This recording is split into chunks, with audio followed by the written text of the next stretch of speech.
Welcome to the Road to the NHC, the weekly show that's your ticket to the 2025 National Horse Players Championship in Las Vegas, Nevada. Each week, we're going to dive into the world of online tournament play, showing you how to navigate through feeders as well as qualifiers. My partner to the Road to the NHC is none other than 2022 NHC Champ David Harrison. David, I've got some good news for you. Sure. We get to cover horse racing for 3 hours today. You and I talking to everybody. I mean, does it get any better than that? I don't think so.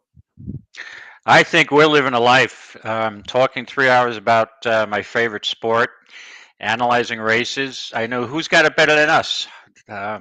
No. So looking forward to it, and just have such a blast doing these shows and interacting with the listeners and making new horse player friends online. It's great. It's great. I hope we can get more people qualified. And this week, I'm going to. My goal is to let's get an NHC seat for people. Let's get an NHC seat for ourselves.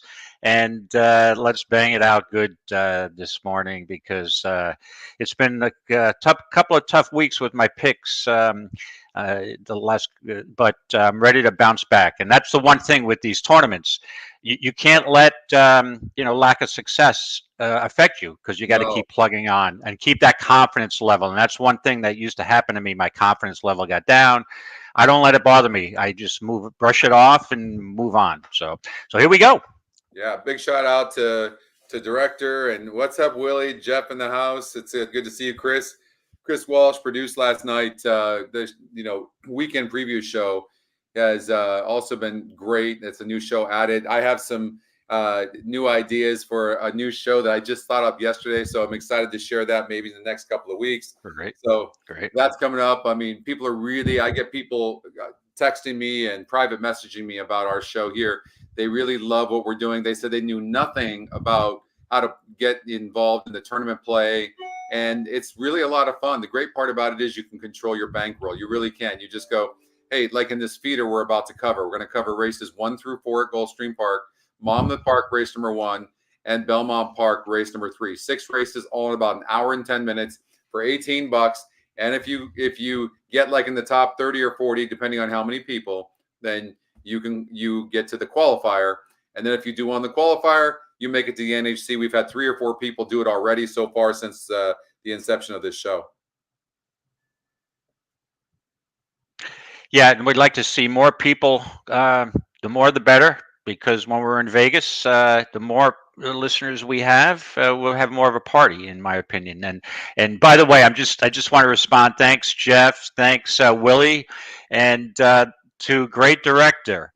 No, you could have guessed it. I did not have the $22 Clermont horse yesterday. I was kicking myself. I played one other Clermont horse yesterday, and then we had people over from out of town, so I couldn't really concentrate. So I didn't really focus on that race. And then I pulled up my phone later in the evening, like, you got to be kidding me. So I wasn't on it, so that's when he wins. So look at that. I'm going to stay away. How can you 28%? 7-1 or 5-1 on the EquinEdge morning line. Top Scotty pick. Yep. I mean, that was a gift. Look at that. Wins the simulated race as well. Insane. So good. Great. What's up, Joe? Yes, so many people in the EquinEdge community had that horse. I don't know if you saw the day before, David. Did you see the day before? Churchill Downs. Congrats. Yes. That was just so incredible. Awesome. Churchill Downs, we had like 9 races. I don't know, day before it. Anyways, there was 9 races. Our top pick won 8 of them, and the second pick won the other one. It was just insane. So many exactas and things. So really a lot of fun. All right, so the first race here at in the feeder play. It's easy to do, by the way. All you have to do is go to ntra.com. Make sure that you got to be part of the tournament. You have to sign up and make sure you are a member. It's $50 to do that. They have another one that's $75, and you get some perks with that, things like that, free credits. But about $50 a year, and now you're a member. And if you end up doing well in some of these tournaments, then you can make the NHC. I can tell you, It's one of the things that we, as us players, look forward to every single year. It's an event. It's a lot of fun. It's in Las Vegas, and David, of course, won this event in 2022, which is an amazing feat. And there's so many, David. There's so many people that have won the NHC that are now EquinEdge customers. In fact, we had over 180 people, what we were counting, that we knew we counted. There's probably a little bit more that were actually in the tournament this past year, and actually are EquinEdge, part of the EquinEdge community. Right, that's excellent, and I would hedge a guess that this every preceding year is going to, I mean, every upcoming year is going to be more and more. Yeah. So because and again, a lot of these races, some of these mandatories in these online tournaments, you know, I struggle. It is a 12 horse field, and I start handicapping. I'm like, I can't make heads or tails of this race, and that's where EquinEdge comes in very handy for me. So I'll look and I'm like, you know what? I'm either going to go with Scotty's top pick, or I'm going to go with the long shot if I want a price. Then I'll just move on, because sometimes when you are limited for time, and that's the beauty. That's the advantage, right? You're limited for time. You got EquinEdge, you know, making the picks, and then, you know, you can also interject or use your own handicapping methods to see. And if your own handicapping method matches up with EquinEdge, then double up on your investment. That's the only thing I can say. So yeah. And look what Oldie said. He had that 2 horse at Belmont at the Big A yesterday, and he won a $1,000 entry into the Hawthorne contest, and won a feeder to get into the thanks to that 2 horse. So there is a horse similar to this somewhere. I can't remember exactly what it is. We'll find it though. But and so, you know, some of these, to be honest with you, David, like when you look at this horse, it broke. If you look at this horse, it broke bad and hesitated. And not the 11 horse. Let me look at the 2. So you can see it won back in 427, and it was 36% to win, 48 SOR. So it was moving up in class. Often, obviously, most of the time, horses that break their maidens are going to move up in class, but it was able to handle that on the turf, maintained a nice GSR, and won the race. And Christophe Clement is one of the best turf trainers in America. So to get $25 horse with Christophe Clement, I imagine you didn't have it, obviously, because it's Christophe Clement. You have. Yeah, just do me a favor. Tell me the Christophe Clements you're going to play, so I don't play them.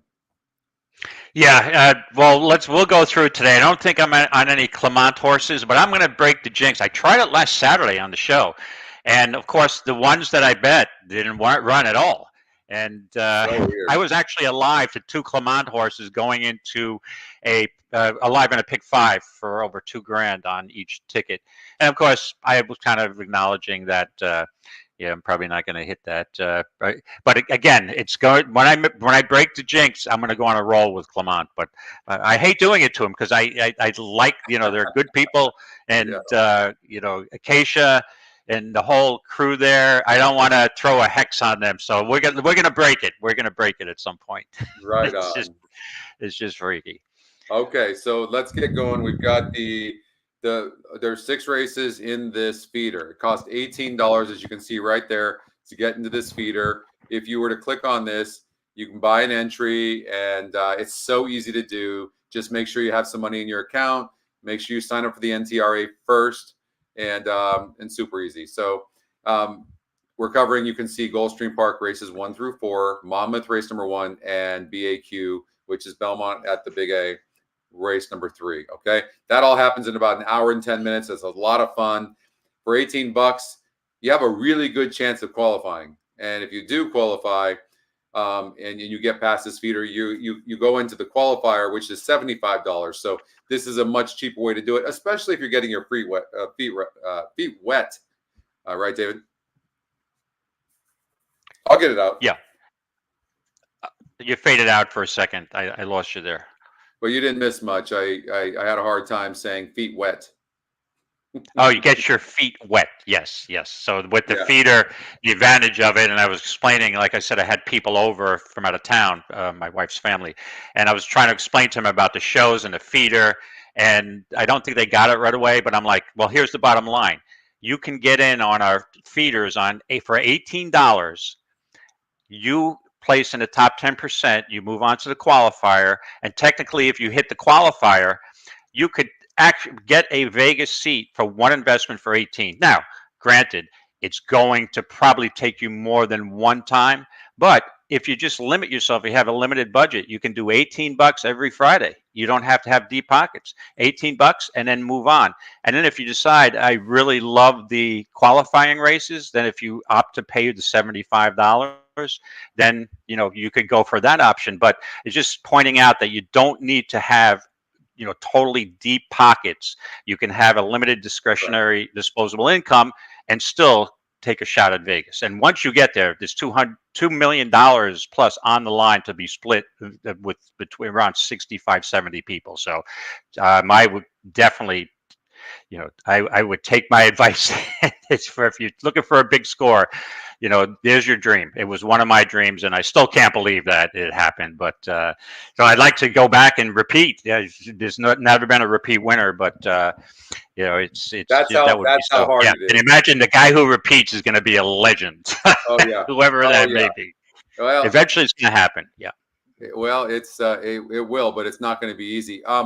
Okay, let's get it going. We got 6 races to cover. Gulfstream Park 1. We'll do Gulfstream Park races 1 through 4. And but what we have here, the 10 horse is a first-time starter, and it's got 3-star works pretty much everywhere. You can see Bruno put a note on this horse May 4th.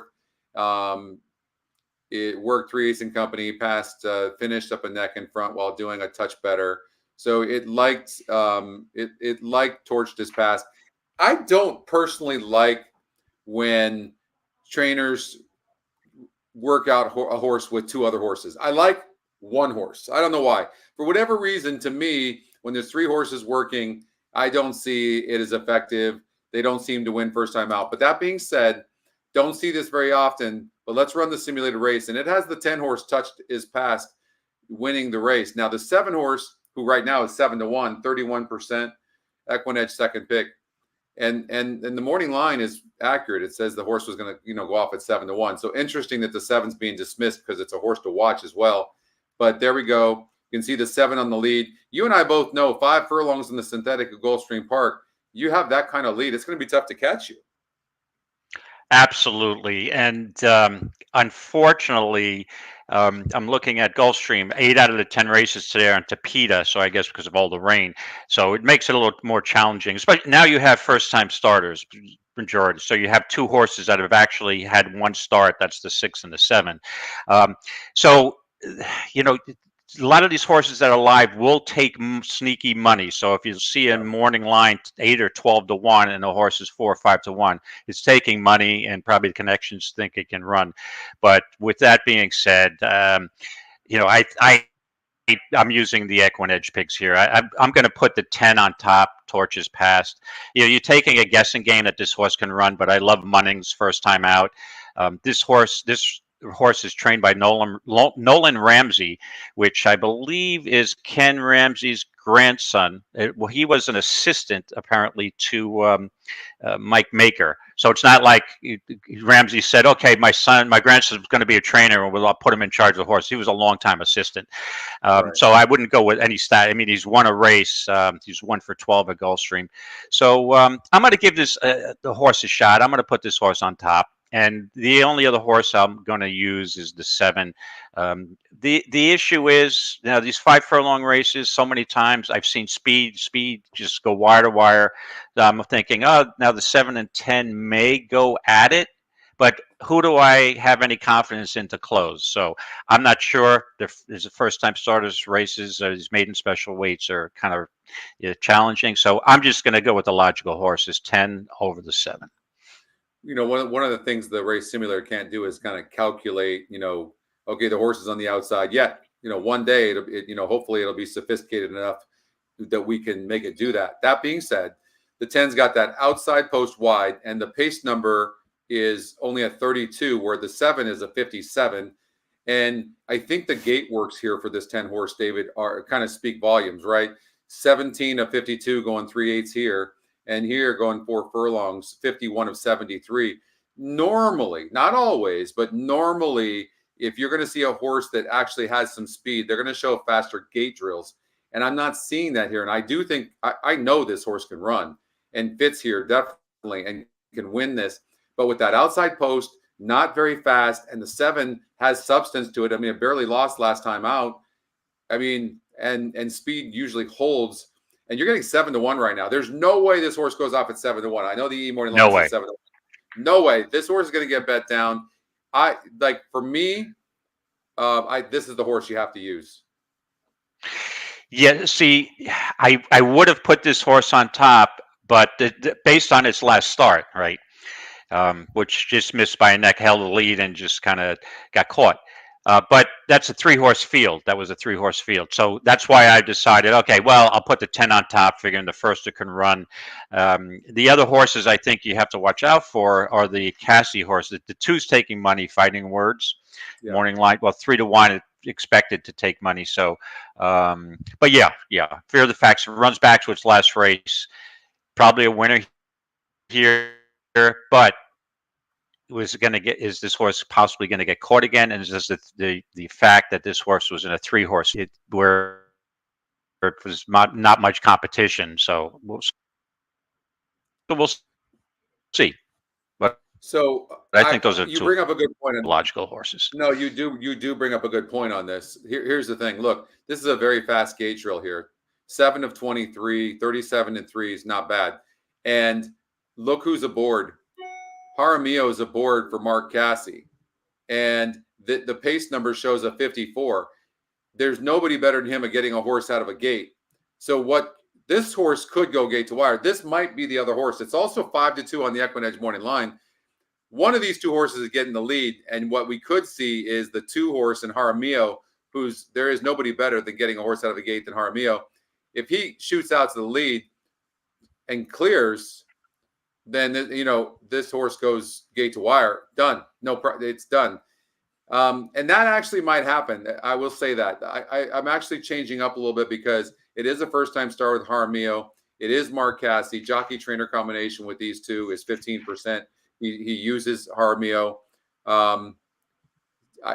For me, you got to use one of those horses. If you're, that's what I think anyways. I think you could take, it's just a gut feel. You could take a risk and go, I have a feeling it's 20% to win as well, that Jaramillo is going to break this horse out of the gate and not look back.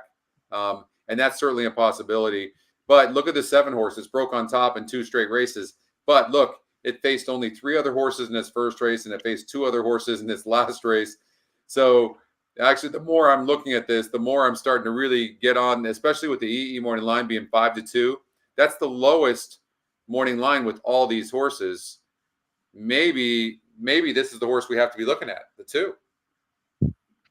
Yeah, that's the horse that scared me. But and again, because there's so many questions here on how these horses are going to run. I didn't spend a lot of time, but you normally look for a price, but in this case, I decided to possibly take a winner and just move on. I have other prices, as you'll see during the day, that'll make up for this. Quickly make up for that. All right, so you're taking the 10 horse? Yeah, 10, and I'd back up with 7 if I had 2 tickets. 10, 7, and I'm gonna take the 2, and I'm gonna take the 2-10. I'm actually gonna go away from the 7. The reason I was liking the 7 so much initially is because I thought it was just gonna have an easy lead, but I have a feeling with Jaramillo aboard that the 2 horse is gonna get the lead. The 7 hasn't faced a lot of horses, so I'm gonna go 2-10. Okay. I think that might be good because again, with that pace wasn't particularly fast. I believe I think what they go 22 and 4 for 5 furlongs. That's not fast. So this horse had its own way and still got caught. So okay, good. Okay, all right. Let's run race number 2. We had a big scratch because on last night's horses that we gave out for the weekend preview show, the 7 was one of the horses, but it got scratched, so that's kind of disappointing. But let's see, we still have 6 horses in the race, and the 4 horse is 3-2 on the EquinEdge morning line, and I think the 4 pulls away. I think also.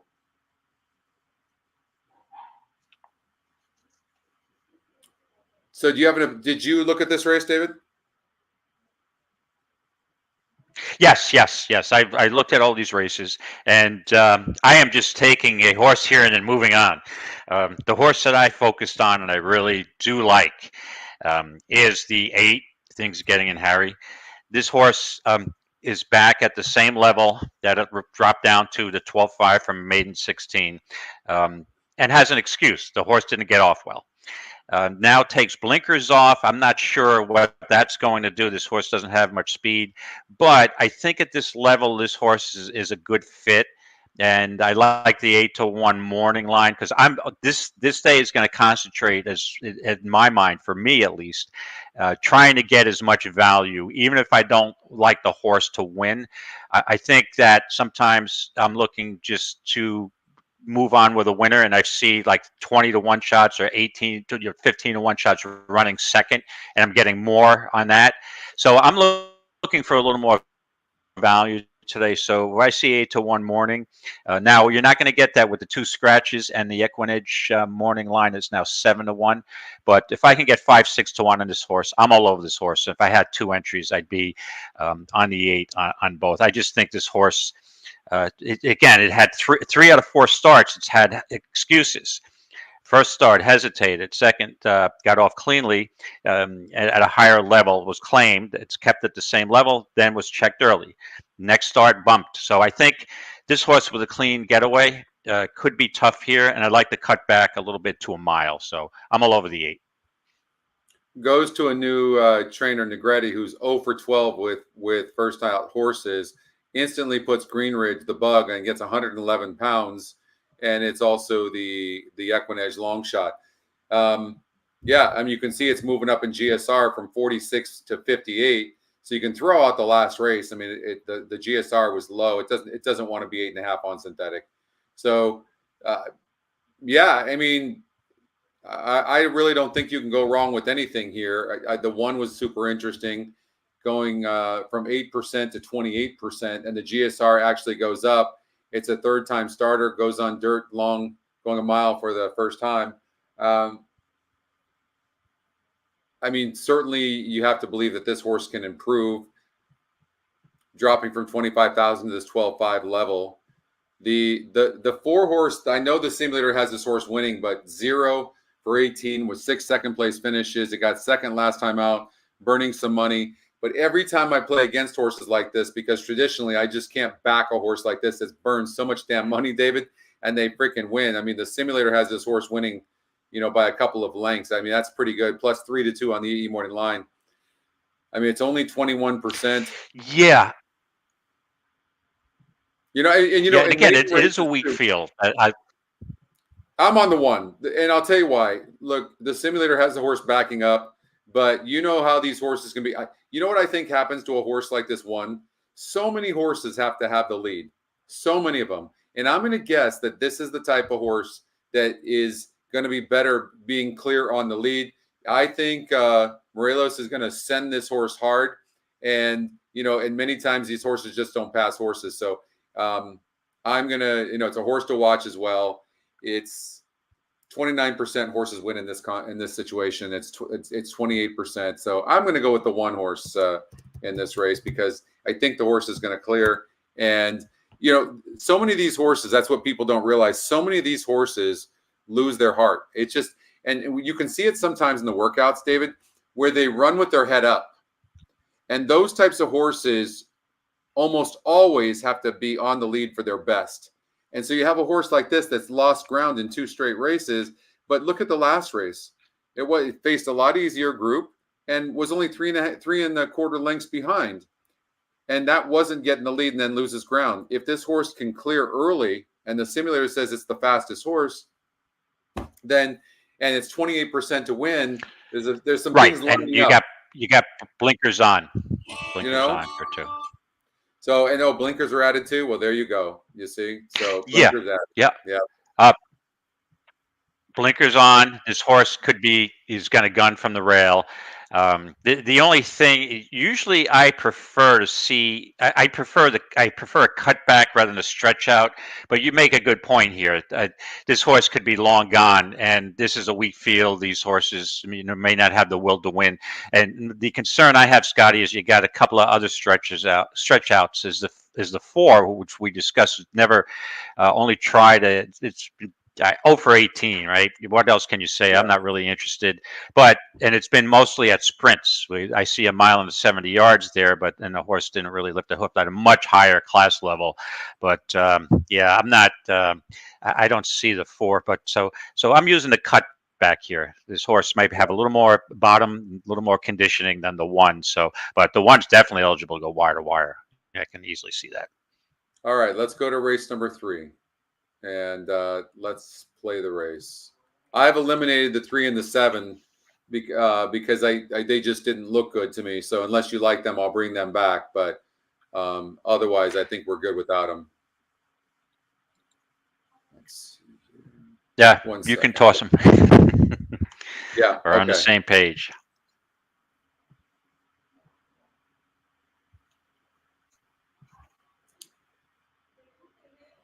Okay. All right, so 71%. So the simulators got the 1 winning. You're not beating this. Handily? You're not beating this horse. You're just not beating this horse. I mean, you can take. I will tell you this. Yeah, this horse. Go ahead. I'm sorry, Scotty. Go ahead. Yeah, you faded out on me again. Yeah, I mean, this horse doesn't this horse just look too good on paper? I mean, this horse is 3 for 6 on the Tapeta. He's 4 for 8 lifetime with 2 second place finishes, so 6 for 8 in either first or second. Has won both on the Tapeta and on the turf. Likes the distance. Has won 2 races at the distance. Draws the inside post, and this is sort of a. I mean, you want to optional claimer is call it sort of a drop down. I don't know. It raced against Statebred last time out. Now back in to my mind, open they literally just hand this horse the 20 grand that's going to get for winning the race. I mean, just hand it now. Why even run the race? Like that now. Yeah. Yeah. With that being said, this horse is going off. Watch. I bet you forget 4 to 5. This horse is going off at, I'm going to say 1 to 5. Okay. With that being said, I would normally use that as my top pick, but today is value day. We're getting on the value bus. All right. So I'm looking at it. And again, if this is mandatory at the NHC, you're right. The 1 looks too good. Just take it and move on. But they never, that's why they call it gambling. I never had a lot of success without taking some kind of risk that was kind of against the grain. And people say, well, how'd you hit that pick 5? That was impossible to beat that favorite, those 2 favorites. I'm like, well, I decided that it's not going to pay enough with those 2 favorites in there, and I don't want any part of it. So, and one of the favorites got off slow, and I was eliminated. So in this case, I'm looking for some, not hoping for chaos, but maybe the 1 doesn't get the best trip. Maybe the 1 gets off slow. I'm not taking 2 to 5. And at this point, I'm hoping that the 8 can come up here and at least get second. So I'm looking, okay, here's the upside. If the 1 wins for fun and the 8 runs second, I'm not going to be that far behind because you figure the 8's going to pay $3 to $4 to place. And the 1's not going to pay much more than that to win. So I prefer a longer price, but so I'm going to take a shot with the 8. I know this. I like this horse's workout on June 7th. Off the claim, this horse was down up to 16. Now it moves up really to 25. It's won a race on the surface. The issue is the distance. So I don't know if this horse is going to get enough pace to close into, but I'm giving it a shot. Let's be risky today and going with the 8 on top of the 1. All right. So the thing is that when you see some of these low win percentages, don't fret about that if you don't like the 1, because the 1 is taking 71% of the 100%. So of course there's not going to be much left. But right. I like the 5 horse. Like if let's just say this horse does go off at 1 to 5, then you're probably only looking at maybe receiving, I don't know, How many points do you think you'll get? Maybe $4?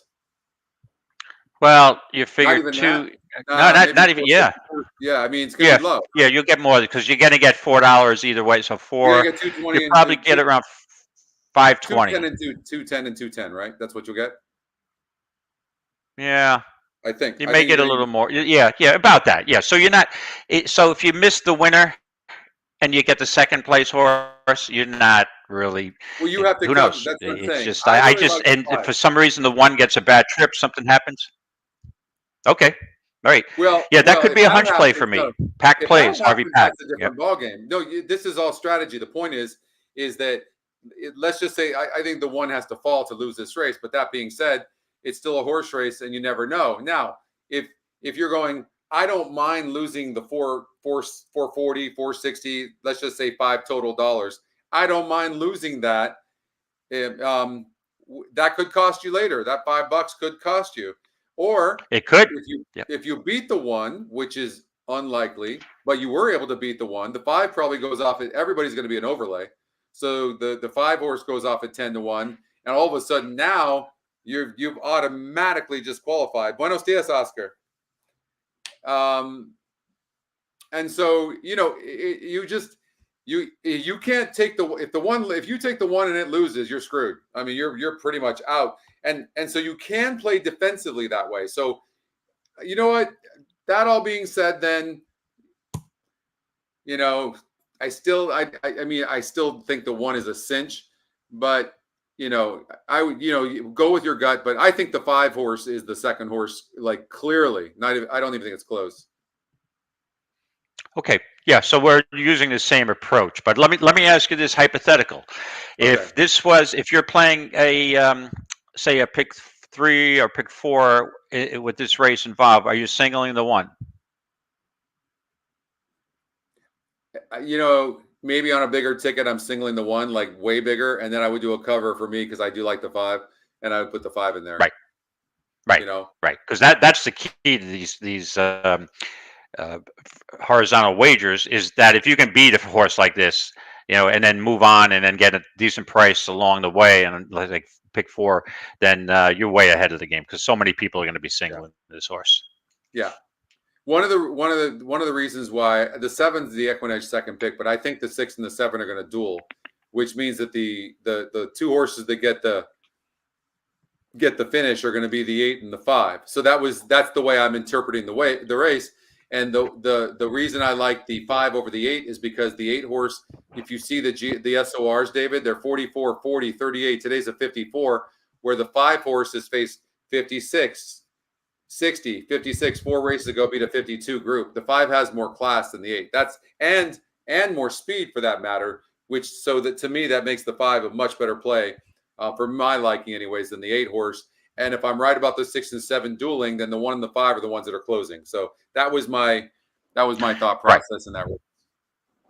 All right, and I see your thought process because the 5 has had success at the sprint distance where the 8 looks like it needs more distance, and that's why I think I'm going to get a little better price on the 8. So this is one where I'm just going to take basically a gamble. Like I'm hoping the 8 can run second and close again. Who knows? But I just don't want to deal with. I don't want to take 2 to 5. The 4 horse, Eric. Let me see here. It does have a big SOR. Let's look at that. So, but the thing about it, Eric, is look, it's been running crappy against those. It's if what you want to do in those situations, Eric, is look at the stretch and where were they at the stretch against the 64 group here, going 8.5 furlongs. But again, now we're talking about the horse has 0 speed, and we're talking about cutting back to 5 furlongs. In my mind, they're giving the horse the race.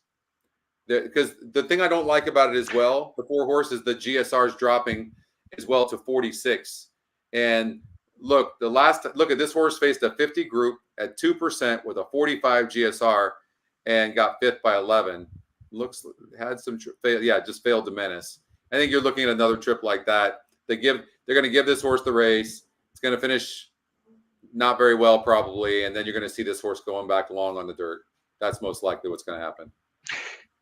Right. And if you notice, the only time this 4 Orb Alpha has lifted a hoof has been on a sloppy track at 21-1, and it's an Orb. So Orb's like off track. So maybe this horse is just a mudlark. After that, this horse just didn't lift a hoof, but much, much classier race. 75 optional claimers. Now you drop down to 25.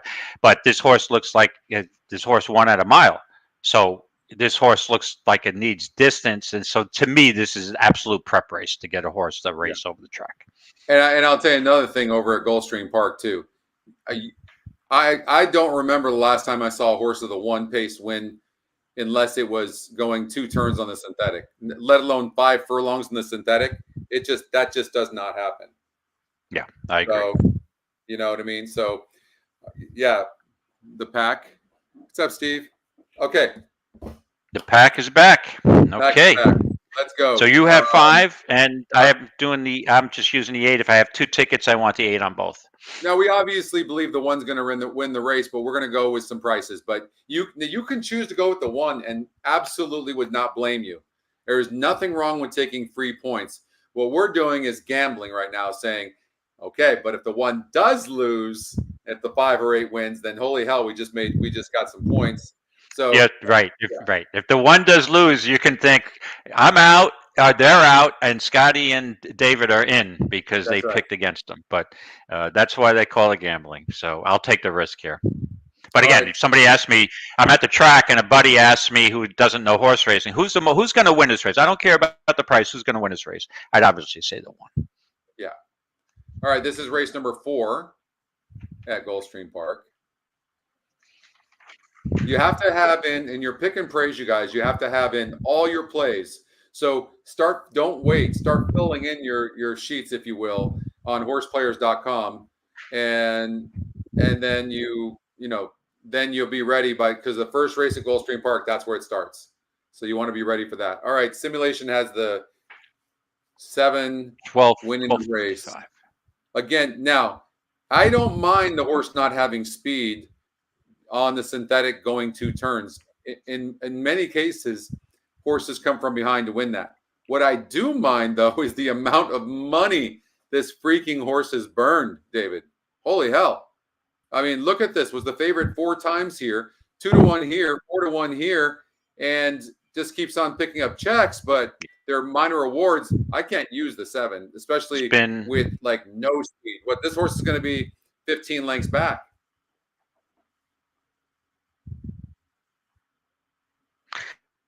Yeah, no speed, and failed as the favorite at the same class level. It was popular at the claim box, claimed twice in the last couple of months, but this is not a horse I ever want using in a contest over 19. So, and I'm looking at my notes that I made from last night, and I had a big question mark to pass next to this race because I just couldn't get a handle on this race. So I decided, Scotty, I'm looking for a price here. And again, that's going to be the trend on the day. Even if the horse doesn't seem logical, I'm gonna go for it. The horse that I'm trying to get up here is the 3 Wicked Phantom. Yeah, the horse to me with Wicked Strike, Smart Strike on the sire end, and Mr. Greeley on the dam side. To me, that cries out sprinter. But this is a 12-5 claimer. This horse ran over the Tapeta as a prep race. Maybe they think this horse can get a distance, and it's a weak field. And I'd like to drop down from 25 down to 12-5. So I'm going to give a shot with this horse. 8-1 morning line on the EquinEdge line. This horse is 9-2. I like that.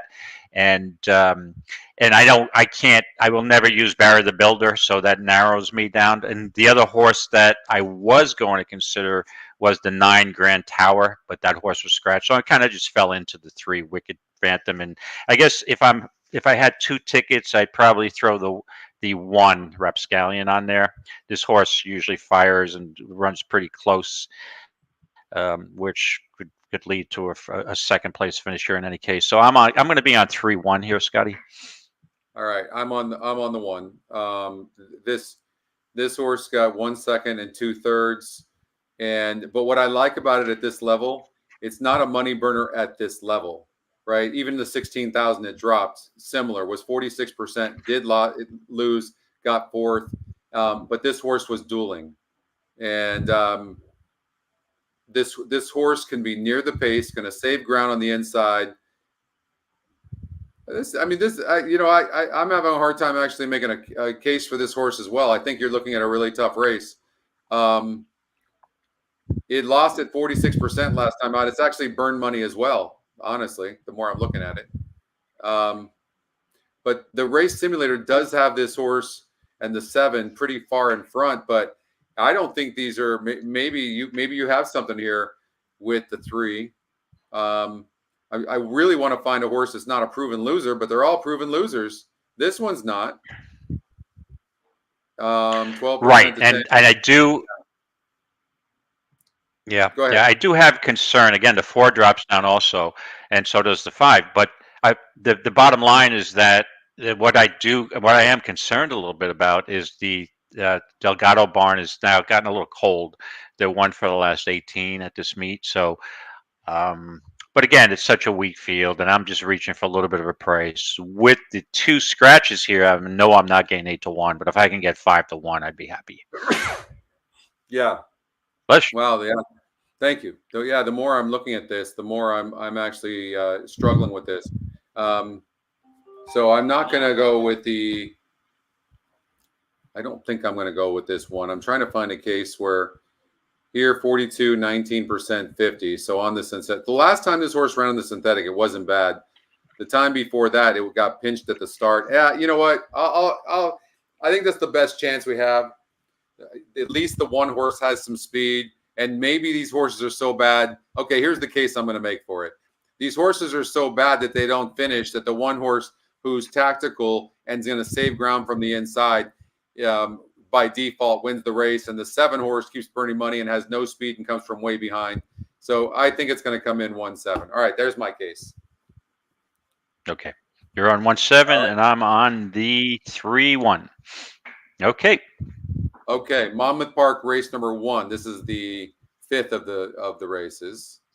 All right, Monmouth Park race Park race number 1. We've got a maiden special weight for 3 and up, 1 mile. Let me just pull up my notes. Now let me get the EquinEdge. So there's only one. That's kind of weird. It's usually one. It's one race at Monmouth. You would think that they would just put on another race at the second track. So I know. It's kind of weird. I don't know why they did that. Maybe timing wise. Yeah. Probably that's what it is. They try to get these things done like an hour. No, they knew. Yep. Right. Yep. But they knew I liked a horse in a second race at Aqueduct today, so I won't be able to use it in the contest. Well, you didn't put any plays in for this week, did you? I don't think you put any plays for the weekend preview show. I did not. I did not. See, that could have been in the weekend preview show if it would have got by the panel. Maybe it didn't wouldn't have got by the panel. Yep. Well, I don't know if this would get by the panel, but I like the 2 horse in the second race at Aqueduct. The Sugars, meant for the turf, was rained out the first time. John Terranova. This horse, I think, is sitting on a race, and it's a 2-2 double. 2-2 double. That's my pick. So then those are the only 2 kind of first and second race, 2-2 double. So we'll see how that goes. Okay. All right. So moving on to the first. Talk to me about this. What do you like in here? Okay. The simulator has the 4 winning the race, Brook Mesa, and that's obviously a contender. Again, you got a maiden special weight. And I'll be the first to admit it's not usually a race that I key on in my daily wagering. So I'm just trying to, again, look for some value, look for an angle. And I think this is a rather competitive race, very competitive. And the way I approach this is I'm looking at numbers. The 4 is obviously contender off of a layoff. And the first start, this horse at Saratoga didn't run particularly well. But again, that company at Saratoga in that 105K maiden special was pretty Yeah, high. yeah. Now you also maybe I'll give this horse a race. You've got the first time started with Chad Brown, Peter Brand horse for Zulz. So Curlin, first started a mile I usually don't love. Um, Chad is 18% or so with his first time starters. And I just, I'd let this horse beat me. I'd like to see this horse with a race. Lady Layla is a competitor here at Gervin, stretching out to a mile off a Tampa race. But Scotty, the horse I decided to land on here is the 5, My Hunch. This horse raced on August 13th. Is maiden voyage, as you say, and was bump start, and then got laid off for a long time, and came back on May 11th, and that's really not a bad race. This horse was noted to be a bit green. I didn't watch the replay, but this horse, I liked the angle. So this horse got off a bit green. She's still learning the game, and now puts blinkers on. So in a competitive race where I think, again, my approach today is look for prices if I can get them. So I think the 5 will be the best price out of the contenders here that I'd be interested in. But really, anybody could win this race. But I'm on the 5, and with a second ticket, I'd be on the 4. So it's 5-4. I let the Chad Brown horses beat me in this case. All right, so let's go over the one horse here. Lady Layla is a Kathleen O'Connell horse. She's my trainer. She trains Galicia Spirit, who's been training very well for his comeback from a bone chip. This horse broke from the 9 hole last time out and broke last, and still got third by 2.5, and now gets her main jockey, Yar Rendon, and they are jockey trainer combination of 23%, which is super good. The horse, does draw the rail, but that the rail does very well here. You're going to save ground, and if you look at where the start is, it's that first turn comes quickly, so there's nothing wrong with the rail, especially if that horse breaks good. And so I will have to believe that the 1's a big player. The 7 horse, Martingale. This horse is coming off a layoff. Chad Brown, 23% off the layoff. This horse is running at Aqueduct. It's kind of burned money. I don't know. I think this horse has probably been a big disappointment for them. But when you look at the numbers really aren't that great anyways. I don't love this horse, and I don't like the post around the first turn. The horse doesn't have great speed. It's a decent breaker. But I'm going to try to beat that horse. It's also very dead on the board. So I think it's worth trying to beat that horse. When you look at the 4, this 4 horse for Teresa Pompey, she is 26% first race back. Very few trainers can claim that. I have a note on this horse. Broke very, very slow and still got second place finish while breaking last from the rail last time out, going 7 furlongs. And not easy to come back and run like that. So ran good against the 54 group. I think, and the GSR moves up. Teresa's record, coming off of the layoff is great. Her and Paco, she's only ridden Paco twice, but Paco, I believe, is the top jockey up here at Monmouth Park. So top win percentage, by the way, is fast. I think in the beginning of the race, you're going to be seeing the 1 and you're going to be seeing the 4. And the 1's going to break good. And which one is better, going down the stretch? I don't know. But that's what you're going to see. The 6 horse isn't a good breaker. This horse has to prove it to me first on the stretch out. Now, I think this race is between the 1 and the 4.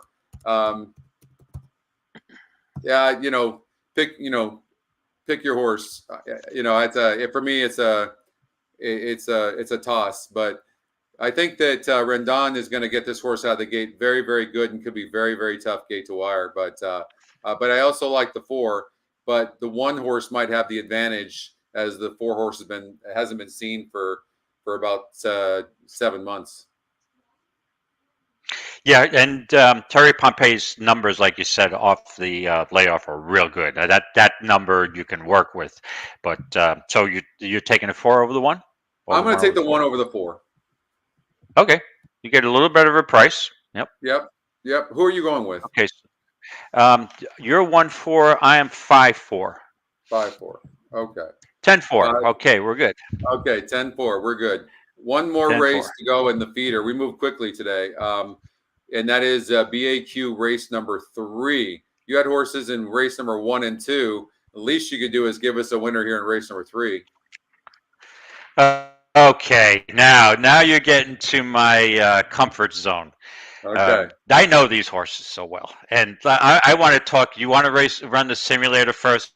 Yep, Because I'm running it. those of you who have listened to the Friday show knows we have a repeater here that I'm so familiar with. So let's see how this goes. Got a pretty contested pace here, huh? The 1, the 2, they're going at it. You can see it too. Okay. You can see how contentious it is Here we early. go. Now, what we have to do, we have to look at their styles. Yep. So let's look at each of their styles and look at. I mean, it's almost a vertical line there. So from the inside on this 1-turn mile, I don't see any which way this one is trying to rate. I don't think. Our friend Katie Davis is aboard. She's been aboard the last 4 times. She's won 1, 2 seconds, and a third. We love Katie, and we're always rooting for Katie. She's actually our top pick. In fact, we're getting Katie an account today to EquinEdge. So we're going to be meeting with Katie and showing her how to use EquinEdge. The thing I do like about this horse over the 2 is there's more class. So the 2 horse, you can see, has been faced a 52 group last time out and rated, and the 1 horse faced a 60 group and got second and was right there. So advantage, and also on the stretch out, there's a high likelihood that the 1 has the lead over the 2, and the jockey is Boca Chica, 113 pounds. I mean, that's really good that they're getting such a weight break there, 113 pounds on this 2. But he's also looking at this going, I know I can rate. So he's going to rate most likely and let the 1 go. The problem is in the first call, you still have the 3 and the 4 that are super fast, David. I don't know. Look, this 4 horse has one way of going on the 3 horse. And the 4 horse really needs to be near the pace or have the lead as well. And its form looks bad. So it might just send like, holy hell. Something's got to give in this race. The 1's going to be pressured from everywhere. Yeah. Oh boy. These horses I know very well. So just so you know my mindset, if I'm at the track and this race is on, I am definitely wagering on this race. These are horses I've seen run over and over and over. Now I'm a daddy knows expert, I think. This horse has run 47 times, and most of them are in New York, and I think I watched every one of them, or most of them. And I know this horse very well. This horse is not the easiest horse to ride, in my opinion. This horse tends to bear out turning for home, and you've got to really give this horse a strong ride. Now, Katie has won. You notice Katie is on this horse all the time. And the one time Lane Lovesey rode this horse, I think that's the race that lugged out. So she's probably aware. She's obviously aware of these issues. But I've seen this horse so many times.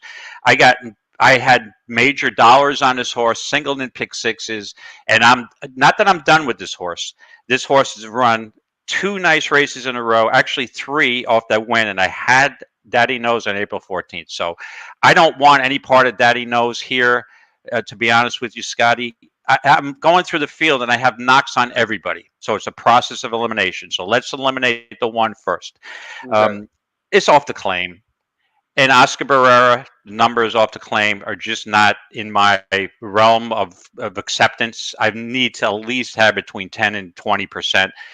Close to 20%. So that would be a knock. This horse did have a good work. This horse is in form. Tough horse to ride. And the overwhelming factor is the rail post. If this horse was on the outside, I may single Daddy Knows. This horse, I don't think likes running on the rail. If you notice, the times this horse has come up the rail, no good. This horse likes the outside and tends to bear out. So this is a tricky post for Katie. I have all confidence in her. And if you notice, she rides this horse all the time. She would probably tell you the same thing. It's not the easiest horse to ride. All right, with that being said, I go to the 2. The 2 looks like a logical horse, right? 2 for 3. But here's the issue. Do you have any confidence in this horse stretching out to a mile? This horse has never gone a mile. We don't know how this horse is going to handle a mile. If this horse handles a mile, this horse is the winner. I can't bet the 3 off those connections. 0 for 10, 1 for 15. This horse is 0 for 10 on the track. Can fit. I mean, this horse could win this race. If Daddy Knows doesn't get a good trip and the 2 doesn't like a distance, move on. Lord Captain, Linda Rice. This horse is playable. This horse is a huge drop down. The issue I have, is it a drop down off a terrible, terrible last race? That's a much higher class, and this horse is in his proper spot. Or is she just trying to get this horse claimed? She's like, this horse is off form. Let's just dump it for race 16 and see what happens. Or is she trying to win the meet? So there's a difficult question. Too many questions. So I don't like the Lord Captain off the last race. A higher quality is a usable horse, but I think that this horse may be going. It's 3rd race off a layoff. It's usable. I would probably use this horse as my second pick. The horse I'm falling into, Scotty, here is Centavo. This horse has won 4 races on the surface. Is 3 for 19 lifetime, 9 out of 19 at the distance. Drops down from a 25 to a 16. And the biggest thing is a switch from Marino Hernandez to Dylan Davis. So I think that I am going to, by process of elimination, I have more confidence in the 6 being able to get it done with too many questions on some of the other horses. So I think I'm going to use the Davises here. I'm going to use the 6 over the 1, the Davis family. There you go. So it's all 6-1 for me here. What's up, Dave? Very rarely do I strongly disagree with you. Look at what this horse has done. 1, 2, 3, 4. The last 4 times going on the 1-turn mile, the horse has not been close. Not been close. Not been close. How do you make a case for this horse? That's why they that's why they call it a drop down. If you were forced to make a play between the drop down of the 6 and the drop down of the 4, now the 4 looks like a better horse, right? Do you have more confidence in the 4 or 6 dropping down, or confidence? You don't have any confidence in the 6 whatsoever. It's not a drop down though. Look, the last race SOR, I don't care what the level says, it was 25 to 16, but that was a. You don't care about the classes. The SOR, well, yep. The SOR Understood. Tells us that it was a 58. It was a 58-3 back, lost by 13 and a half, lost by 14 and a half here. And now goes to Wayne Potts, who's only 11%, and he's 14% with first-time horses. It's just burned way too much money for Centavo. Excuse me, 58. You can see here. I'm sorry. That was a higher quality as well. That horse does not look good either. That being said, okay. So I just wanted to find an opportunity to give you a hard time. Look at the simulator. The simulator has these horses right here. Your case with the 1 makes total sense. This is why I'm going to go with the 2 horse, although it's a lower class than what these are. This horse is in very, very good form. David Carlos believes the horse belongs here from a 10,000, double jumps the horse in class. And David is 29% with first-time out claims. He gets 113 pounds with Boca Chica, who's a very underrated jockey and just needs opportunities. It's also the EquinEdge second pick. I'm going with the 2. Okay, I'd have more confidence in the 2 if the race was 6 or 7 furlongs. I'd like to. When a horse hasn't stretched out successfully at that price, I would need a little bit of a higher price. So I will use a stretch out at maybe 5 to 10 to 1. So, but obviously the horse is a very legitimate contender. But that's my knock. Hasn't done the distance until you got to prove it. It's like sometimes I think I'm from Missouri. You got to show me that you can get a mile. And Harvey Pack said one of the things you never do is bet on a horse to do something for the first time that is never done before as the favorite. And this horse is either going to be the favorite or the second choice. So that's Harvey wouldn't play this horse, so neither will I. Okay, fair enough. Okay, hey, look at how fast we went through the feeders. We're coming right up on the first leg of the six races, and that's because we're decisive today. So that means one of us is going to probably have a good result, right? We're more decisive, or analyze. Yeah. I think we're both going to do very well today. And there's 21 minutes before that race. Okay, let's get on now to the feeders. So here's the feeders. I started filling out my card. You can see Gulfstream Park race number 6 is where it starts. And then Monmouth Park 5, then Gulfstream Park 7, Monmouth 6, Gulfstream Park 8.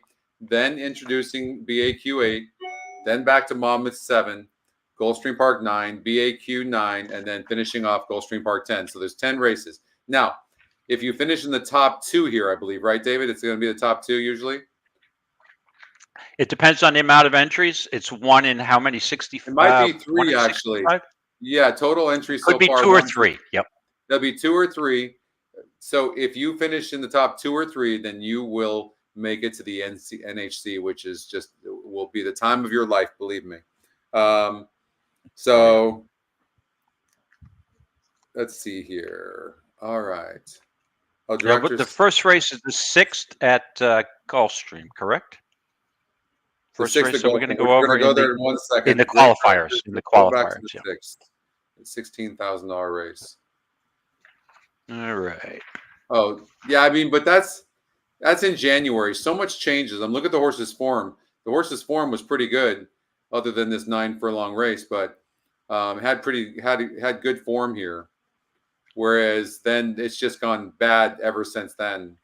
So and now dropping to the lowest level since that day. I mean, maybe dropping like that helps this horse. I'm a current form handicapper personally. So, but all right, let's get to Gulfstream Park race number 6, David.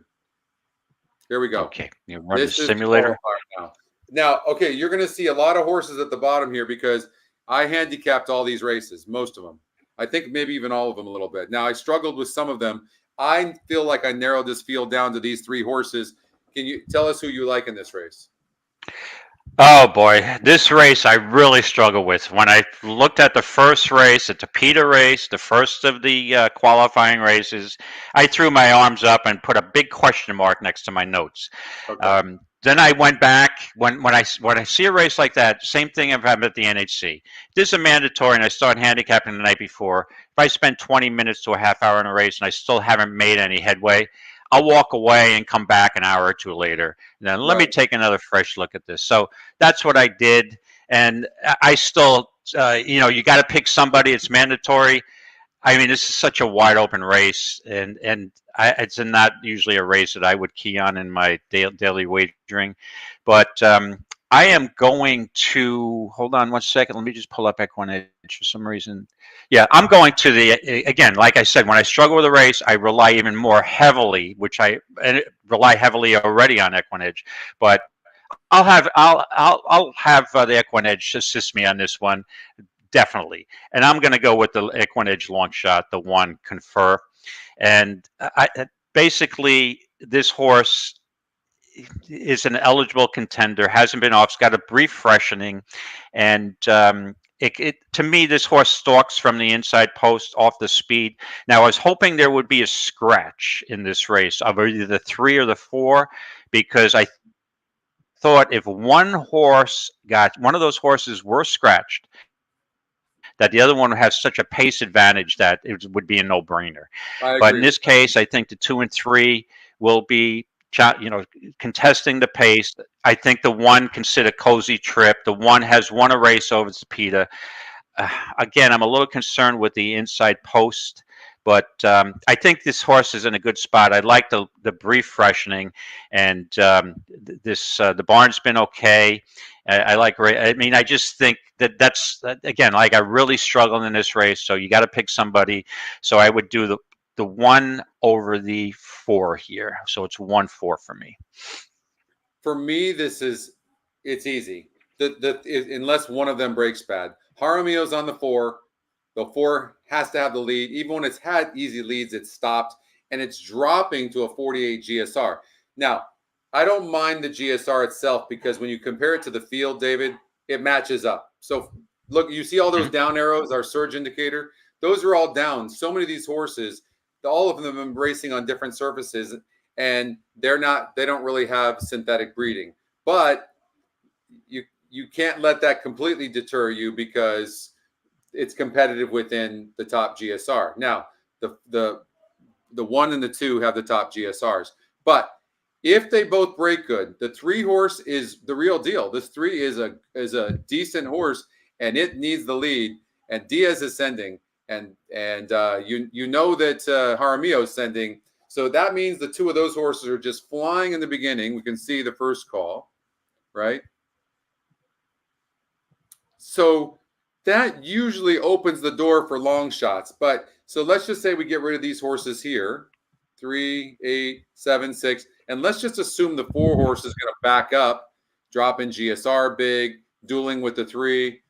And now we're assuming because the 3 could break bad, and although it's a good breaker, and the 4 goes gate to wire.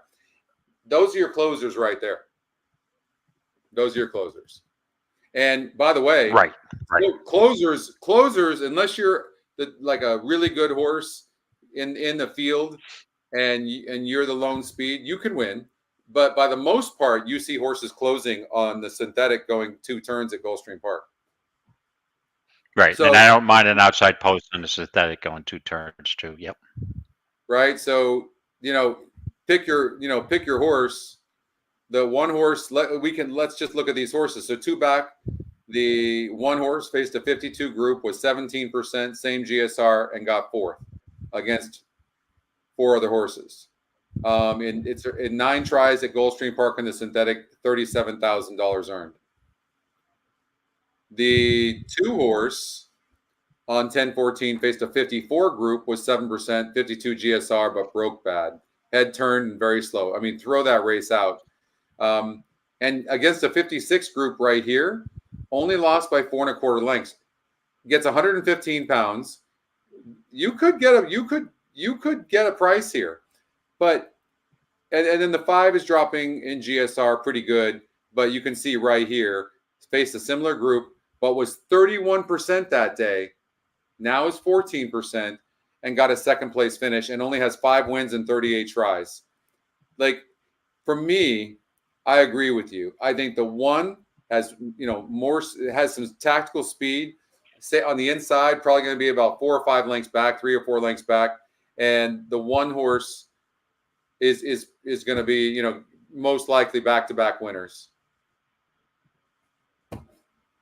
So I'm on the 1. You're on the 1. Yeah, as well. and that's another concern I have. And I'm on the 1, but these horses rarely at this class level here, these fillies are going to win 2 in a row. But I'll take the shot that this horse is just going to sit a nice trip here. But again, you're right. I totally agree with you. The 2 is a contender, and it's got a recency because it's the 2nd race off a layoff. So this horse, I mean, I wouldn't surprise me that if the 2 ran well here. All right, let's get to Monmouth, race number 5. Race number 5. Okay, I took out the 3, 7, 8, 10. They just did not appear like contenders to me. 1, 2, 4, 5, 9. 2, 4, 5, 9. But for purposes of seeing the way the pace is going to play out, let me put this back and redo it. Mm-hmm. Okay, so the 4 does get a clear lead early. Sources 9-2 on the odds makers morning line, 5-1 on EquinEdge morning line, 17%. So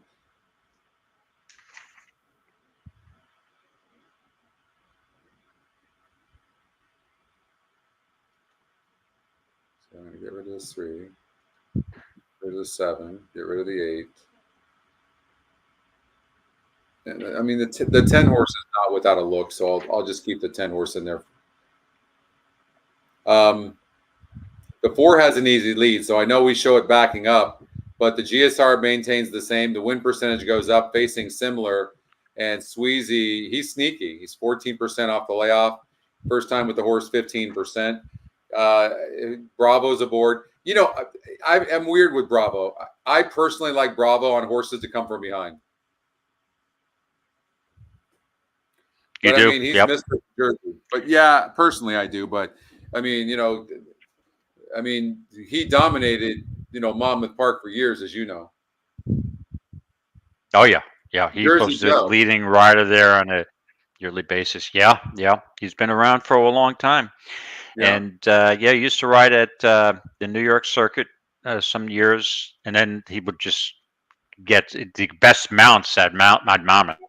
I mean, so he was always on top of the jockey standings.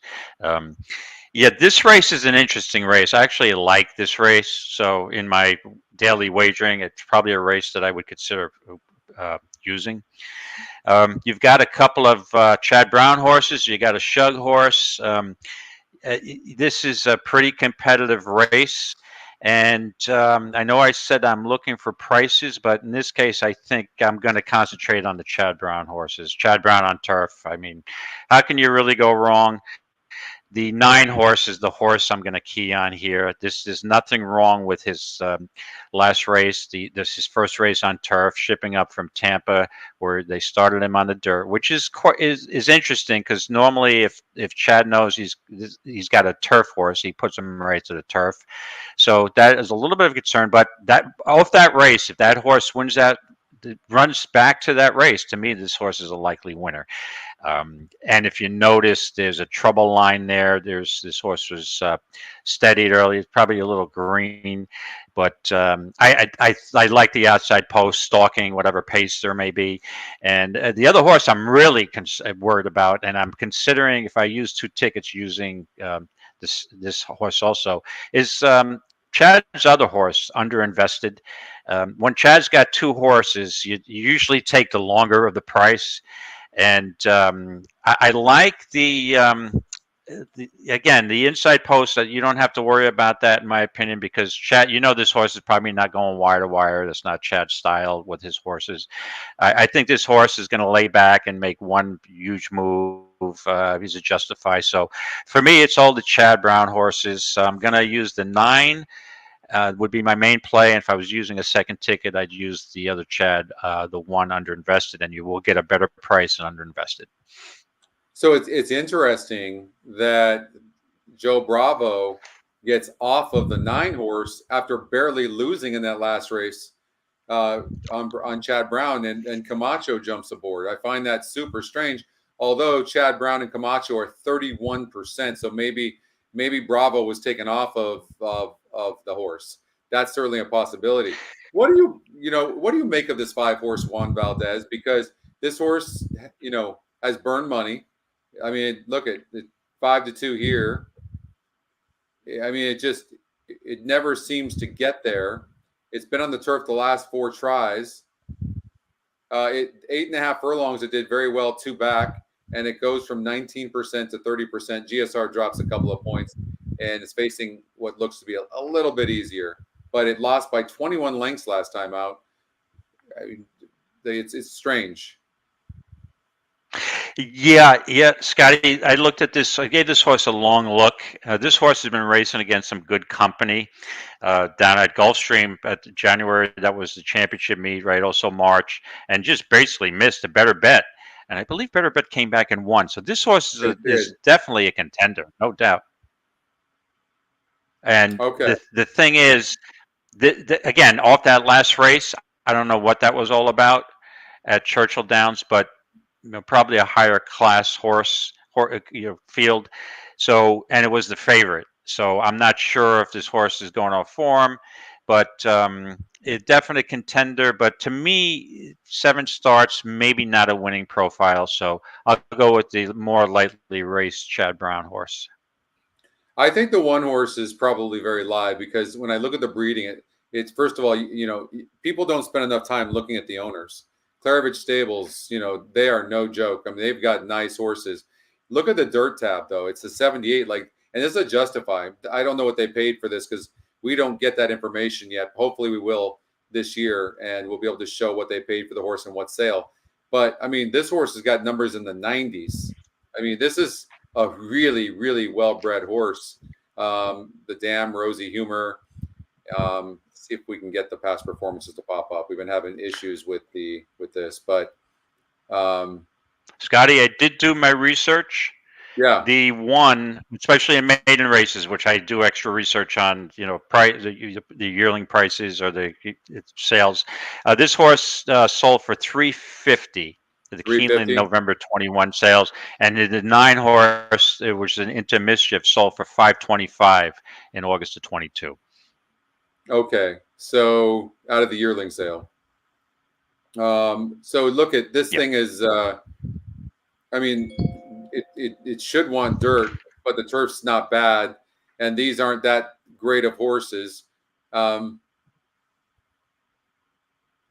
I imagine this horse is going to look at 28% with And the jockey trainer combination as well.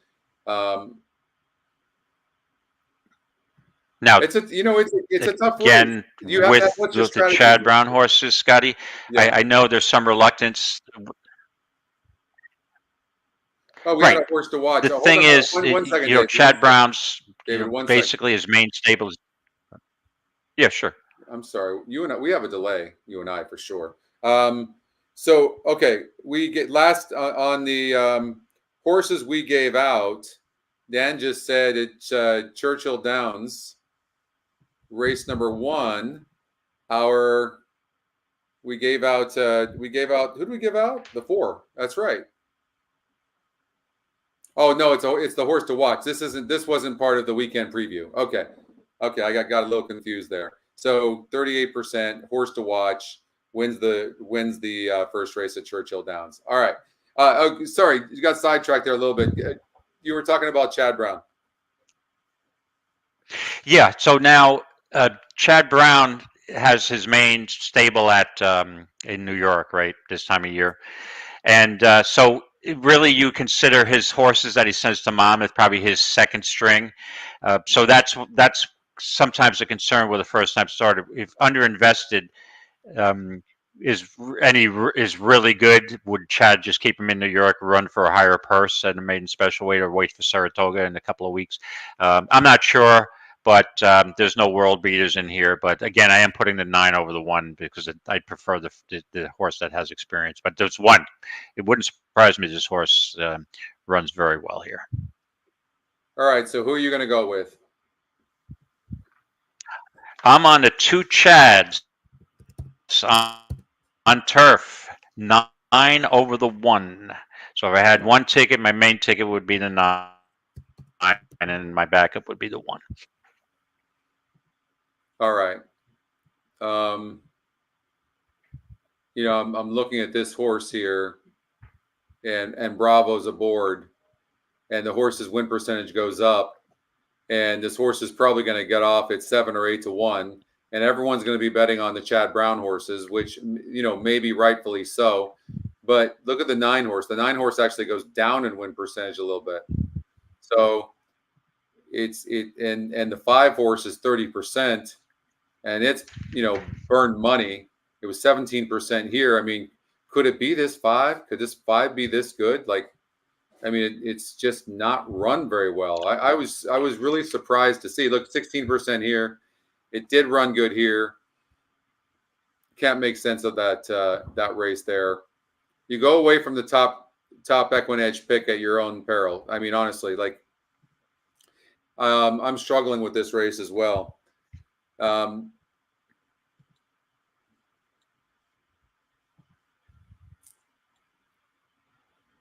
going to look at the rail. First of all, speed on the turf at Monmouth Park often holds. The rail's out to 36 feet, and it's very, very tough. If you have a good horse, then that horse can be very, very tough. So maybe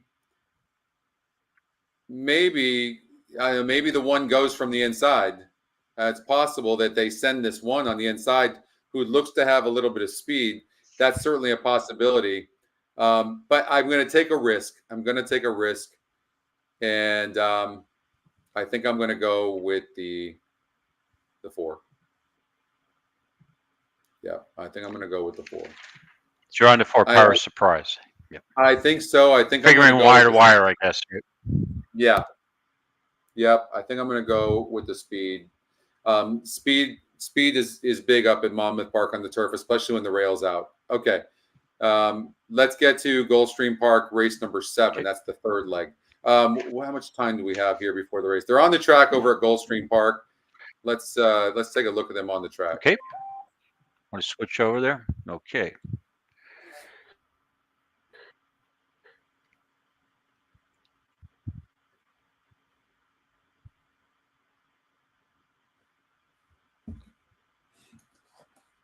Now the 10 is the first time starter. Take a good look at the first time starter. 7's a little bit dead on the board. Fear the facts. We talked about this horse. Only faced three horses in its first start and 2 horses in its second start. It's fast, but the 2 horses getting bet. There's the 9. Scratch the 8 horse. That's Honor That Dude for Mark Cassie and Miguel Vasquez. And there's the 10, the first time starter, who makes a really nice appearance in this group. 10 looks very good. I don't have a problem with that, actually. I think the horse is just happy. Yeah. The 7. What's that?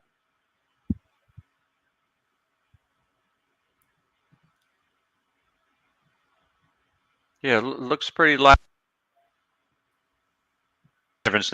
Now again, you got probably 2 minutes before post. This 7 may take some real late money here, but I'm surprised at 5-1, 9-2. All right, so this is the first race of the feeder, so you've got to get your plays in. David, you're cutting in and out a lot. I don't know why, but you're cutting out. It's hard to hear you.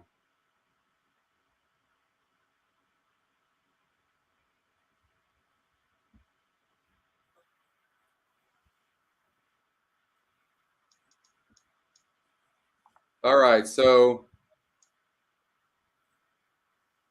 there's the 2 horse who looks super fast. We talked about this. I have a feeling that's your horse right there, you guys. I think that one's going to possibly go gate to wire. David, you still there?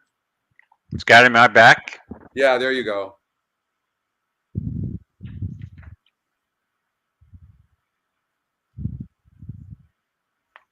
You there, David?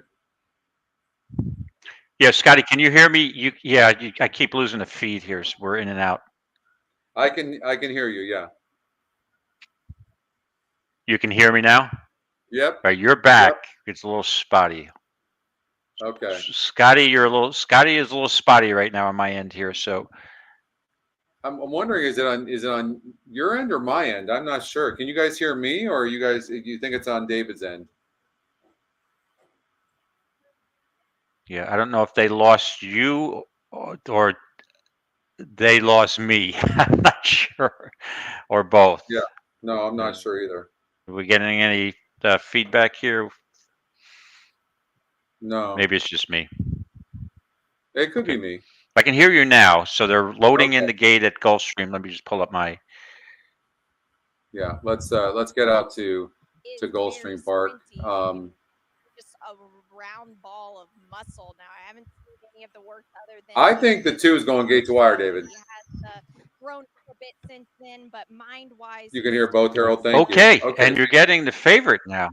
Yep, just taking the money. Outside whenever you're debuting, and that could be a problem. All right, as long as everybody. But he has seemed like he's settled down quite a bit and is just showing a bit more class now, which is a good thing to see. But the number 2 horse by far just. I think I feel strongly the 10's going to run good here. It's on David's end, Mike. Yeah, I think so too. In that pool. Best of luck today. I think it's on your end. I don't know if it's usually you're fine with your headset. After this, during this race, you want me to reboot? Yeah, why don't you try to reboot and see what you can do? Let me. Yeah. So then, yep. Let me try that during this race, and I'll be back. All right, sounds good. The horses are at the gate. It's all right, you guys. So the 2 horse looks fast to me. Now needs to break good because the 7's fast as well. I would imagine the 2 and the 7 are dueling. But here's the thing that I'm seeing: if the 2 with Jaramillo gets to that lead easy, then the 7 most likely is going to stop, and then here's going to come, and the 7 has not faced many horses, and then the 10.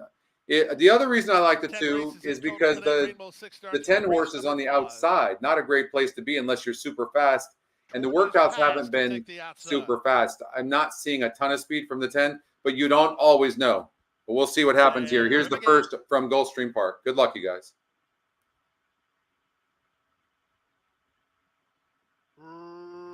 Racing at Gulfstream From the fence, it's Centerfold Guy who gets the first call on the far outside. Torch's pass got away in good shape. Whoa. He's looking to cross over in between horses. It's Fighting Words into the 10. top flight. Torch Well, is passed to the top from the 10. Good luck catching that 10. By 2 now over second running Centerfold Guy. In tight is Fighting Words getting started on the outside. Here's the move from both Zaddy and Fear the Facts. Moving out the rail, that's Ghostly Rose. 3 back to the inside and honor that dude toward the back of the that field. 10's gone. My card was Chancellor. You had the 7, Dan. That 10 is Leonel Reyes and so history. That 10 was so live. 3 on top. Emerging from between horses, Ghostly Rose a bit green, but going after the leader. At the rail, that Centerfold Guy as they straighten. 5 is running. Here comes the run from Ghostly Look Rose. at 5. 5's going to catch the horse. 17 to 1 shot, going to pass the 10. Ghostly Rose Unreal. on the outside. Ghostly Rose Wow. is 17 to 1, and Ghostly Rose is the first race winner. What's up, Patrick? Second, That's so good. That 10 was live. Really disappointing effort in my mind from the 10 horse who had an easy lead, got out of the gate good. The 5 horse, the first time starter. Look at that, first time starter. Look at the simulator. The simulator had the horse only 2.5 lengths back, but 1% horse to win, and there's no way to see this in the workouts. Yep. So nothing you can do about that. A 17 to 1 shot, first time starter gets the win, and I don't know. Did you see that, David? Yeah, I regret that already. I tell you that we started the show that I'm value day today, right? Yeah. And don't worry about the prices. You look for prices, but there we go. There we go. Yeah. 17 to 1 shot on top. So if you don't have this horse, it's going to be at a big disadvantage. You are. Yeah, that's going to be a huge advantage. All right, so let's get back going on the qualifiers. We've got Gulfstream Park race number 7. Okay. And Gulfstream Park race number 7. Let me just grab my notes here. oh, you had that, Jeff? Nice going. Nice, Wow. Jeff. How do you have that horse exactly? There must have been something you saw, or did you just flip a coin? Honestly, David, Alfredo loves the 5 horse. I'll throw that out there. It's a horse to watch. Again, when you see horses down here, it's just horses I didn't think could win. But Alfredo really likes the 5, and I have a horse I like, but I want to hear from you first. What are your thoughts in this race? Gulfstream 7th. So we got another 1.70 yards on the Tapeta, and the horse that I was interested in here was the 5 American Speed. Okay. Let me just grab my notes here. In the reboot process, I seem to have shuffled my notes around. Okay, just bear with me a second. So the notes I have on this horse, the reason I was interested is that this horse had, now again, this horse hasn't started on the Gulfstream Tapeta surface, right? This horse is a more than ready. Ran 6 times on the turf with 1 victory. Is a more than ready, so obviously bred for the turf. This horse now goes from a 35 beaten claimer to 25. Good workout on May 16th. And this horse ran on the synthetic twice, back at Turfway Park in January and March of 23. A small stakes, it looks like a 125K stake that ran a nice second over that Tapeta. Now, every Tapeta is a little different, and every synthetic's a little different. I mean, so you don't know if the horse is going to run back. And then ran into the Battaglia and was actually bet that day down a 9 to 1 in a 12-horse field and just totally stopped. So I'm assuming that the stoppage was due to the company and not the surface. So I'm just taking a risk that this horse can handle the Gulfstream Tapeta. And so this is who I'm on, the 5 American Speed. And if I had a backup ticket, I would have used the 1 Centro Delantero, the Safi Joseph horse, 3rd race off a layoff. So it would be 5-1 for me here, Scotty. Okay. For me, I'm going to use either the 6 Lights on Broadway or the 4. I think the 5 is a horse that can definitely win, but I wanted to prove it to me. The 6 horse, if you look at the same level, 3 back, only got a second place finish, was right there, has some tactical speed. Doesn't seem to get there, but that's this field. I mean, none of them really seem to get there if you look at it. So, so for that reason, I might take the 6 horse.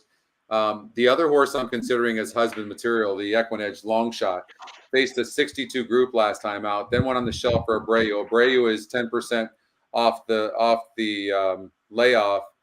Workouts are fine, they're steady. Claimed the horse for $16,000. Actually brings the horse back and keeps it at $25,000. And this horse, you can see here, got a nice second place finish as well against a 52 group. Might be a little light on the class. You know, so I have mixed feelings on it. I have a list of horses. Let's see if I have any of these. We're in race number 7. Okay, so race number 7. I'm looking at a horse to watch on the email I have. And the horse to watch, believe it or not, gives the 4 horse husband material. So it's a long shot algorithm we have.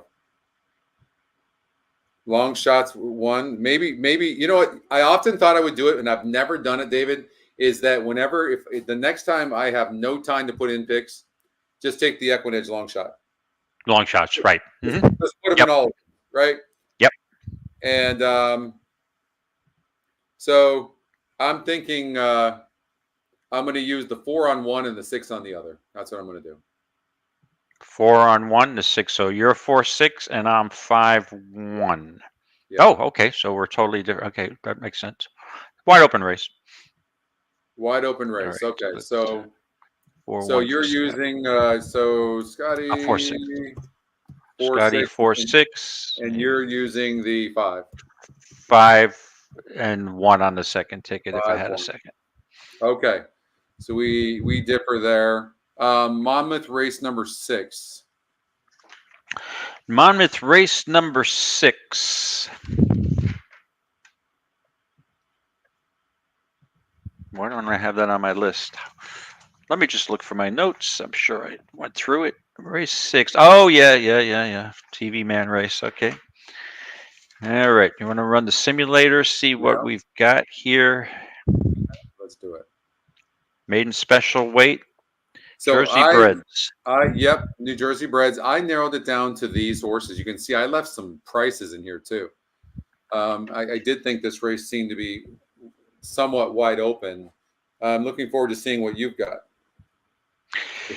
Yeah, this is a really, again, these maiden specials are a little bit of a head scratcher at times.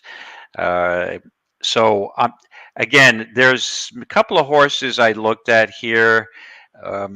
And the one that I was originally interested in, where'd he go? Hold on a second. Why is he not on my notes of winners? Maybe I changed my mind. Hold on one second. Yeah, so I looked at this race, and the key is now I wanted somebody who had raced over the track. And the one that I first looked at, we have a bunch of scratches here. Let me just get those. The 2's out. 2-4. The 2's out? 2, 4, 7, 10 is out, right?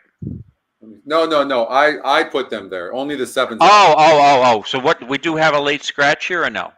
No, only the 7 is scratched that I know of. Oh, the 7. Okay. So I got the 7 on the scratch. I apologize. So I really struggled with this race. I mean, you've got the morning line favorite, Go Irish, Jen Antonucci's horse, comes up from Gulfstream against a much better field. Back now in Jersey Breds. I mean, this horse is going to be really tough. With that being said, I'm probably not interested in an Irish or War Cry on the turf. But it's such back to New York Breds. I'm sorry, New Jersey Breds. I don't know how you don't use this horse. But again, it's value day. I'm hoping this horse finishes second and I get a better win price. I narrowed it down to a couple of horses there, and I couldn't really decide. It was between the 1, 3, 11, 12. Ultimately, I settled on the 1 horse, Don't Rock the Boat. Owens barn is on fire. This horse had run in a state bred race last year, finished second. Did burn money twice as odds-on favorite, which does concern me.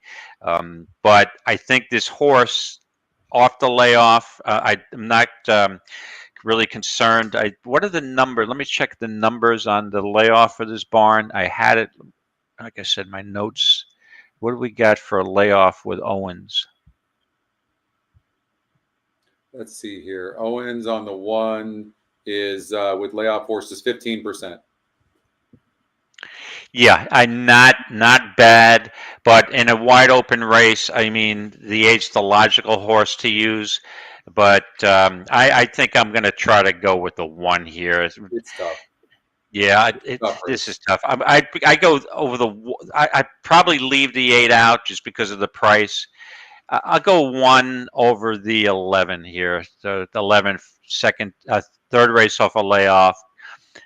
Basically cuts back from turf to dirt, a mile back to 6 furlongs. So yeah, it'd be 111 here for me, Scotty. Let me give you a long shot to at least consider. Okay, and I might use it on one of my tickets, but look at this. So in the first race, the 6 horse faced a 56 group. Put that in perspective, today's a 48. That was on the dirt, was 9% to win, 62 GSR, and broke last and still only lost by 7 lengths. Off slowly. Now, the last time faced a 50 group, an easier group, and didn't run good, but broke last again from the 3 hole with 10 other horses, but was a 45 GSR. That horse wanted no part of the turf. You break slow on the turf like that, and the horse only lost by 10 lengths, really, which means somewhere within there the horse was running. Okay. Now gets 109 pounds, gets a different bug. I'm just saying, like, for a long shot that you're probably gonna get 30 or 40 to 1, the GSR goes up. It's facing a 48 group.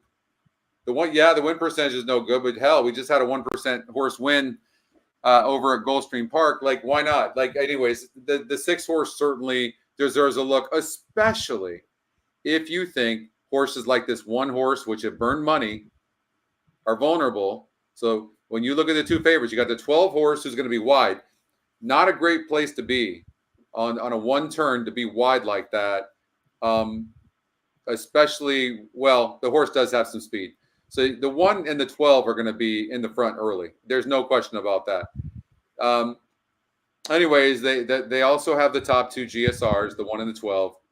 And so maybe we're overthinking this possibly. And the 11 horse is GSR is going back up throughout the last race, facing tougher competition. It didn't like the turf at all, and it only lost by 4 3/4 lengths. I mean, certainly this horse has a look too in what appears to just be just a brutally tough race. But that for those reasons, maybe it's worth just taking a shot at something long, and that would be maybe a first-time starter like the 9 horse who's got 3 straight 3-star works. Let's run the simulator. I think if I remember, look at the 9. The 9's only a length and a half out. A length and a half out. And 8 to 1. Why is this horse 8 to 1 on the EquinEdge morning line and not 30 or 40? Just an interesting thought. And look at the 5, for that matter. Another first-time starter. And look at this horse. It's with, under a length at the finish. I just thought it was super interesting. Yeah, this is a very competitive race, and again, with the first-time starters, it makes it even more challenging. But I do like that what you pointed out about the 6 off slow, both starts, puts Lasix on off the layoff. Now these are familiar silks to me. New Farm, that was they go back years. Ben Perkins trains them, for those of you East Coasters who are familiar with this circuit. So I guess Dan Ward, I'm not familiar with him, and he's off to a good start. I guess he's taken over for Ben. Maybe he was an assistant. So yeah, their horses are live. I don't care what the price is, especially New Jersey bred first time starters. So that's a usable horse. Thanks for pointing that out. Well, and the horse has been gelded since that last race as well, and plenty of time off. I'm just saying, like, in a race like this, I just think anything can happen. Margata is over 14 with first-time starters, but jockey trainer combinations 14%. This one is the most interesting to me, though. The 9 horse to me is super. These 3-star works, I mean, these are really good works, and I like the spacing. I'm sure there was a work in between the 19th and the 2nd. I guarantee you, there had to be. And they're the high likely. Well, no, maybe not. Maybe something happened in between there. But other than that, wonderful spacing in between these works. They're solid works. And in a race that I don't know that I trust these horses, maybe this 9 is the horse to look at. Yeah, I made up my mind. I'm gonna take a risk on the 9. Okay. Scotty's on the 9. I call you long shot Scotty today. You're one-upping me with these long shots. I'm looking for value. You're looking for more value. So maybe I should join on your bandwagon here. Right. You got 17 and 1. And I've noticed too, when you sometimes on these days you have a long shot starting off the day, it may be long shot day. It's just weird how that happens. It appears that way because when we're having a tough time trying to pick these horses, there's probably a likelihood that the race is pretty tough. Or the races are pretty tough. The sequences are tough. So, all right. So now on to Gulfstream Park, race number 8, David. Gulfstream Park, race number 8. What's up, Nathan? Hey, Nathan. How you doing, bud? All right. I narrowed this field down to 3 horses. So I've made your work easy. Okay. 3, 5, 6. You probably have one of the other ones knowing you. So, yes, I do. Of course you do. Of course I do. Okay. All right. Fair enough. All right. So let's now you show. Yeah. Let's see. Let's see how it could goes. This 9 go gate to wire? The 9's got the lead early. Maybe the 9 can go gate to wire. Well, it really stops though. I think the 3 is going to be right on the engine here. Let me just pull up my.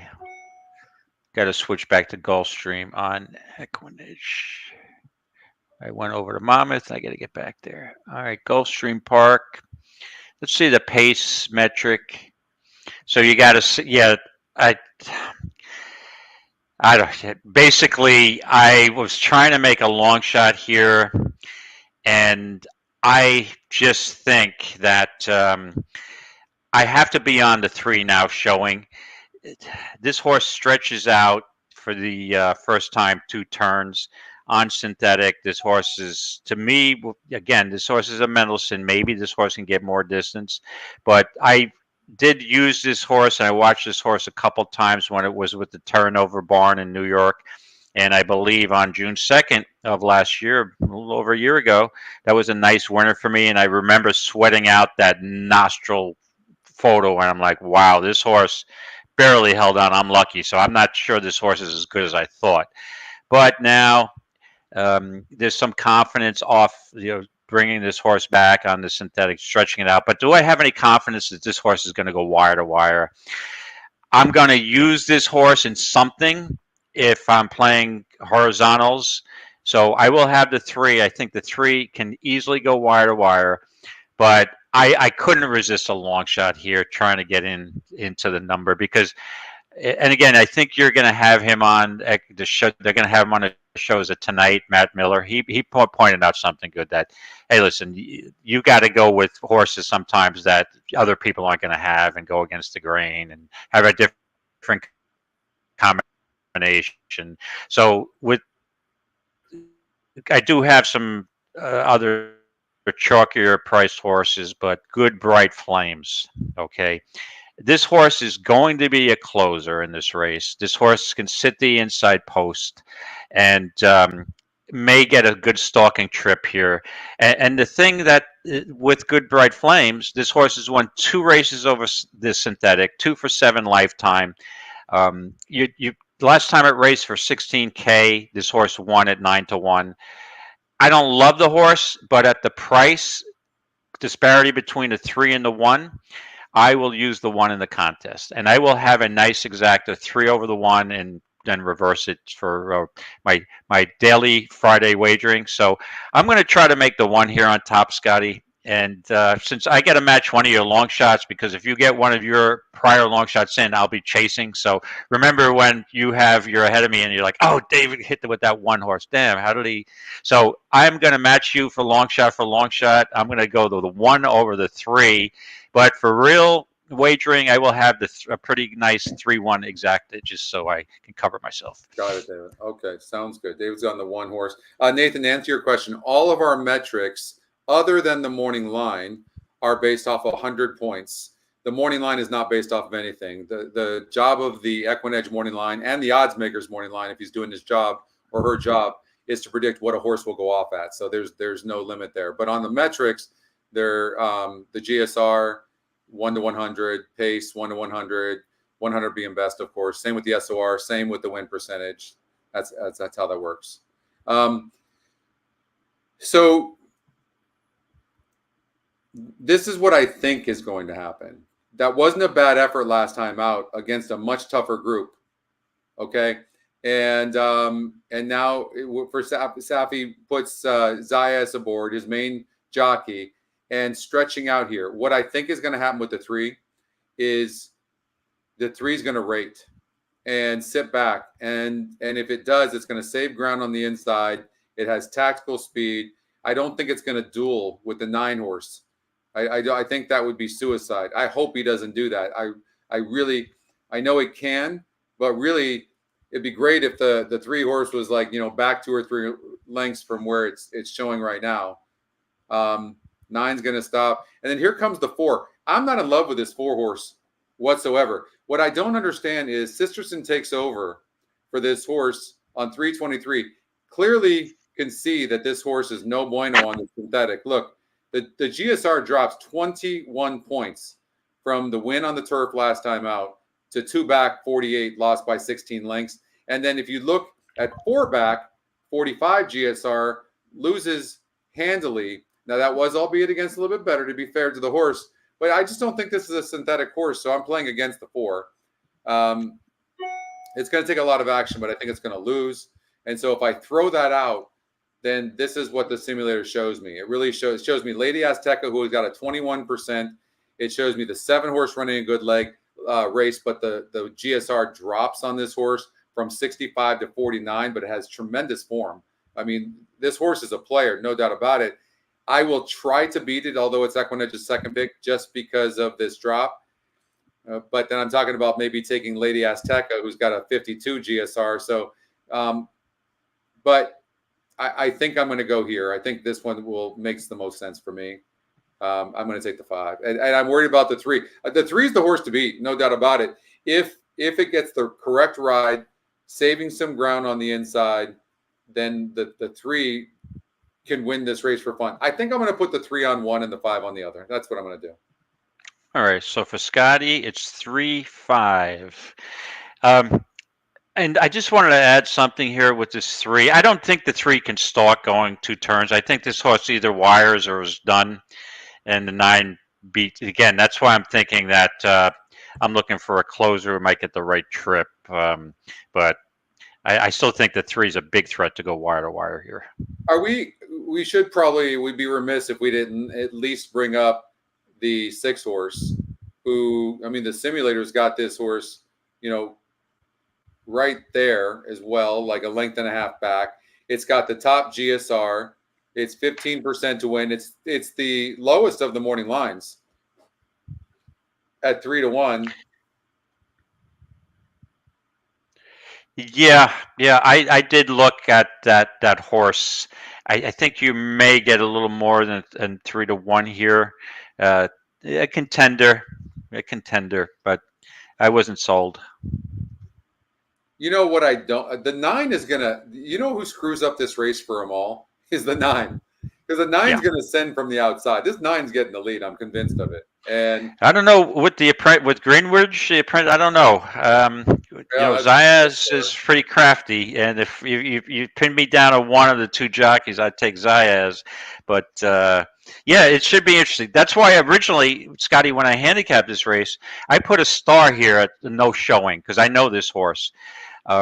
and I figured that, okay, yeah, this horse could probably stretch out and beat this kind at 16,000 in Claimer. But then I started looking at the other speed, and I'm like, I don't know about that. This looks like too much of a gimme. 2-1 morning, Safi Joseph. So that's why I went with the alternative. But obviously, to me, the most likely winner is a 3. But I'm trying to, like I said, I'll try to get that 1 in there somehow. And I also just want to point out, for those of you who are in the feeder, there's 168 entries. Only 8 contestants, 8 players had that long shot. So right now I'm tied for 31st with about 100 people, because so many people had the 10. But Jeff Gunn, we see him right up there at 48,040 cents. Nice going, So Jeff. No, so how many? So 8. So gives us hope. Gives us hope for those of us, myself included, that are in the feeder. So how many people will actually make it? 33. 33. Will make it. Okay, so 33 people. You're in what place right now? Tied for 31st with. Okay. It probably at least. Let's see if we got one. I'd say at least. It looks like about 40 people.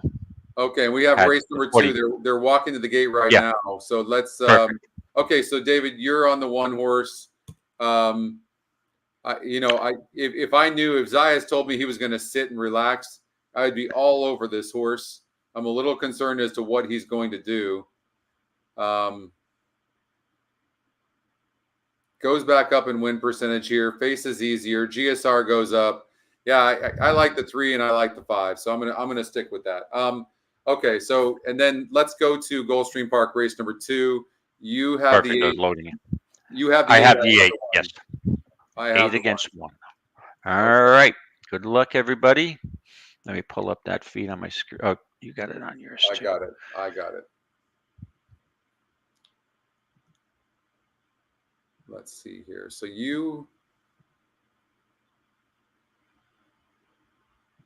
let's see.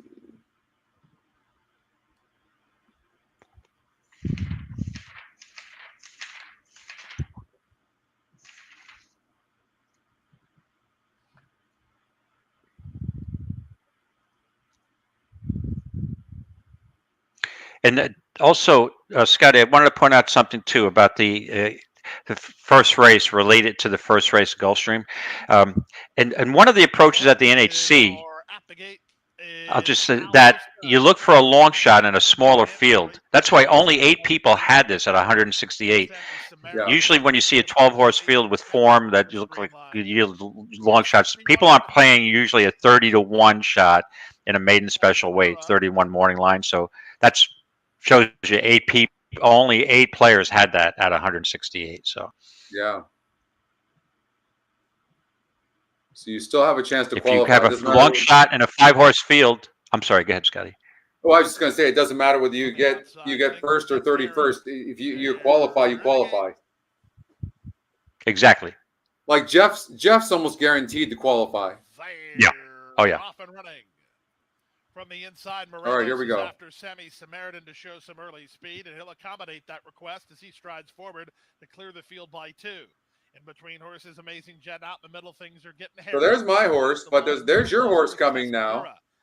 No, your horse is in second. Somehow the 6 horse got to the outside of the 8, but not really sure how that happened. In between horses and now third as things are getting hairy out the rail. Amazing Jet 4th. Out the center goes. Things are getting hairy. 150, and up the inside. Up in here. They're fanned right across the course here behind an opening quarter. Actually, things are getting in hairy. I don't know what that means. Getting in hairy? It's a little troubling. He said things are getting in hairy. He said, well, that's a little scary. Back from there, things are getting hairy. You know, the one going this one turn, I don't know if you know, but the 1 and 2 posts win an awful lot. I think this race is between our 2 horses. Your 8 has no room. Well, I don't know. The 8 looks like he was going to make a move. Something good. Come on. There you go. Don't let this 2 get first run on you. Underway, 3 wide, 51-50 at the rail. It's amazing. I mean, honestly, the jockey on the 8 really wide is right up. Take the 2 wide. Let my 1 win and let the 8 get second. There you go. Here comes the 8. Come on, Harry. To the attack now, second. Come on, Harry. Come on, 1-8. Come on, Harry. Get him. Jose Morelos and the leader, Sammy Samaritan, trying to hold off. Things are getting hairy. 1-8. Things are getting One hairy on time for the outside. good guys. Sammy Samaritan still there. There we go. Sammy Samaritan. All right, there we go. We had the exacta. Beat him by 3 points. Good job. Exactly. You were best in the race. I mean, the one horse couldn't change leads down the stretch. I don't think the 8 did as well. And then the jockey and the 8 just didn't move quick enough, honestly. But that's awesome. Like that was And good. he was I mean, he went really wide around the turn. He let the other horse get outside of him when he had the outside post. He looked like he didn't know which angle to take then, where to go, and then he decided to go wide. Yeah, you're right. The 8, in retrospect, was probably the best horse in the race. It was. It looks like the 3 got up for third. Let's see what that exacta pays. I'm curious. I had that thing. Let's see here. 1-8. 36. One to win. $36 exacta. Oh, I'm just guessing. Oh, okay. Well, let's see. I'll tell you right now. 1-8, $22. Take it. It's a nice. Okay, I said 36. So yeah. Okay. That's okay. 5-2. The favorite on top. Yeah, it probably would have been 36-40 with the other way around. Yeah. Easily. All right, we'll take it. I'll take some place money on it. That's right. That's good. Okay. We haven't heard from Jeff. Jeff, who did you have in that race? I mean, he had the long shot. We should be asking him ahead of time. Jeff had the 3. He had the 3. Amazing Jeff. Okay. Now there you go. Okay, he had Amazing Jeff, and I'm sure he handicapped that very well. Yeah, really. Do you have your glasses on? What's that? He had Amazing Jet, not Jeff. Oh, yeah, I don't. That's why you said I don't have my glasses on. Hold on a second. Amazing Jet. You're right. You're right. Boy, now you're questioning my vision. Jeez. But I apologize, Jeff. It's not a hunch play. But I was just gonna parlay this into a quick story. It wasn't a hunch play. Right, and don't be afraid. Don't be afraid to make once you make the NHC. It's 3 days of. You have plenty of wagers. There's every day I give myself one throwaway bet at least per day. So that's 3 on a day, maybe 2, like just hunch bets because it's a game of chance, right? And I had a guy sitting at my table who refused to play hunch bets, and there was a horse, and he was getting. I'm like, at this point, you probably should start bombing a little, maybe 3 or 4 races. He wouldn't play his namesake. And I said, this horse is 12-1. Why not at this point? He goes, nope, I won't do it. I'm a good handicapper. I'm like, well, when 4-Star Dave runs, and that's the last race for me Don't Swear Dave runs in the last race of the NHC tournament, and I'm on the final table in the lead.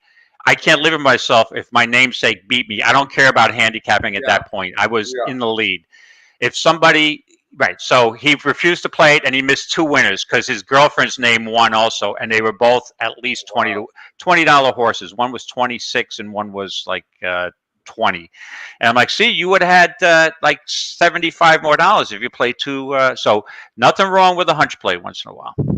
No, it's amazing. I had a trainer in Southern California that was training a lot of my horses, and we became friends, and I was friends with his wife as well. And she had the best intuition of anybody I've ever seen in my life. No joke. She would come up and say, hey, Scotty, I like this one a lot today. Let me tell you something. The first 5 times that she said that, they won, and I didn't bet any of them. And after that, I did every single time. And one time I hit a pick 6 for over $200,000 just throwing in her horse just because. Yep. True story. Yeah. Like she just had crazy intuition. She would only come with one horse in a day. That's it. But she was just deadly. I don't know what the hell that is, how she did that, but it was incredible. David, your 2 horse at Belmont Park right now is 10-1. Yes. Thanks for pointing that out because I forgot. I didn't realize the first race went off, and my lock double did not win. The 2 came in second, Save Time, who I thought was a lock. So that I thank you for pointing that out, Gary, because I just had to put a win wager on this horse because I thought I'd be alive in a double. I got beat by the other Chad Brown. There you go. I got beat by the longer Chad Brown in Clarovich Stable. So what was the reason why you liked this too, the Sugars, that you just didn't like the trip the first time out? Because it only faced 4 other horses. Yes, because that was off the turf. So this race on May 16th was originally carded for the turf. Okay. So we had a bunch of scratches. I believe it was this is a 2-year-old race, so it's probably only an 8-horse field. Yeah. This horse was bet 4.5 to 1. I like that, and it was bet coming off the turf. This horse would have taken action. This horse is working steady, and Terranova can pop with these first-time starters. Actually, his barn is due to get a little heated up, in my opinion. I had a nice winner on him on Saturday, who was not a favorite. So 13 to 1, they're overlooking this horse. And again, you could say dead on the board, but I'm salivating now because when I like a horse and it goes up in price, I usually increase my wager rather than, because I don't care about the late money here. I just think they're overlooking this horse in a wide open field, and they're overbetting the 5-horse. Well, and then if you look at it too, it's the EquinEdge long shot, I'm salivating over the 26% win and EquinEdge top pick and horse to watch. That one's super interesting, and so looks like the 5-horse might have a clear lead, though. We'll see what if these first-time starters, how fast they are. And I wanted to point out also, it's owned partially by Seth Morris. Now, Seth Morris last year at the NHC had the lead for an awful long time on that leaderboard. He was number 1. This guy knows his horses, and except I know somebody who knows Seth. I don't know him personally. I'm thinking, maybe he is dead underboard because Seth likes to bet, I think. So all right, here we go. You're two broke good out of the gate. I've got the volume up. Let's see what there. 2 just got the lead. Whoa. Okay, relax this horse. 15 to 1, David, you're getting. Wow, that 5 did not clear. That 5 is going to be toast most likely. Come on. One time.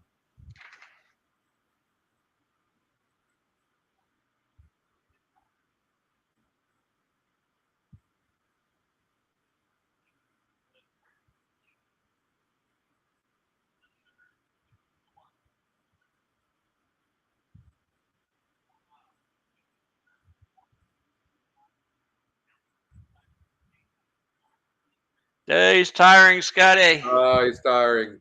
Yeah, Hey, gave me a thrill to the top of the stretch. Yeah, it sure at did. 15 to 1. Yep. Yeah, this 9-horse first-time starter, 5 to 1, going to beat the 5. 9, 5, 1. Now, Graham Motion, he had a winner first time out in the turf last week too on our show. So his barn's really heating up. I usually think of Graham Motion as more of a, give a horse a couple of starts, but and there's a global campaign that really put that horse on associate that horse with turf breeding. But yeah, Clips Partners makes sense. Well, 5 to 1. Another thing you should look at when you look at Bruno's workout report, Warming and Academy worked 5/8 in company promotion, and Academy went best. If Academy went best and Warming just won like that, let's looking for Academy to run and make sure that we put a bet on that horse. Right. Absolutely. Right. So you might want to look that up. You might want to even go to like TVG or wherever and type in the horses to watch that you follow and type in Academy. Yep. And then you're just looking for the horse that's going to be 2 years old, bred in 2022 and born in 2022, and then follow Academy. Type that in. So that was pretty impressive for that horse. All right, let's get back to business. The 7/8 exacta, by the way, paid $23.90, $24. I'll take that. Right. And just an update on the leaderboard for the feeder. We got Jeff is tied actually for 3rd place with $48.40. Carm Adamando, $60.60. Julie Lobocayo, $5.50, $5.40. And yours truly, I hate when people refer to that. I'm not going to use that anymore. I know a couple of handicappers on TV. Yours truly. I'm not doing yours truly. Myself, I am. I am in 40th place. So I'm in contention. So see, with 2 place wagers, I'm still there, right? Yeah. So that long shot didn't cost. Put you out of it totally. So I have $11.40, and there's a bunch of people tied with $12.20. Yeah. Okay, I like this position. You're in contention. You still have 4 races to go. Oh yeah, right. You're good. Yeah, and my Santavo's got to come out. He's a lock. Let's see here. The 6 horse. Yeah. Okay.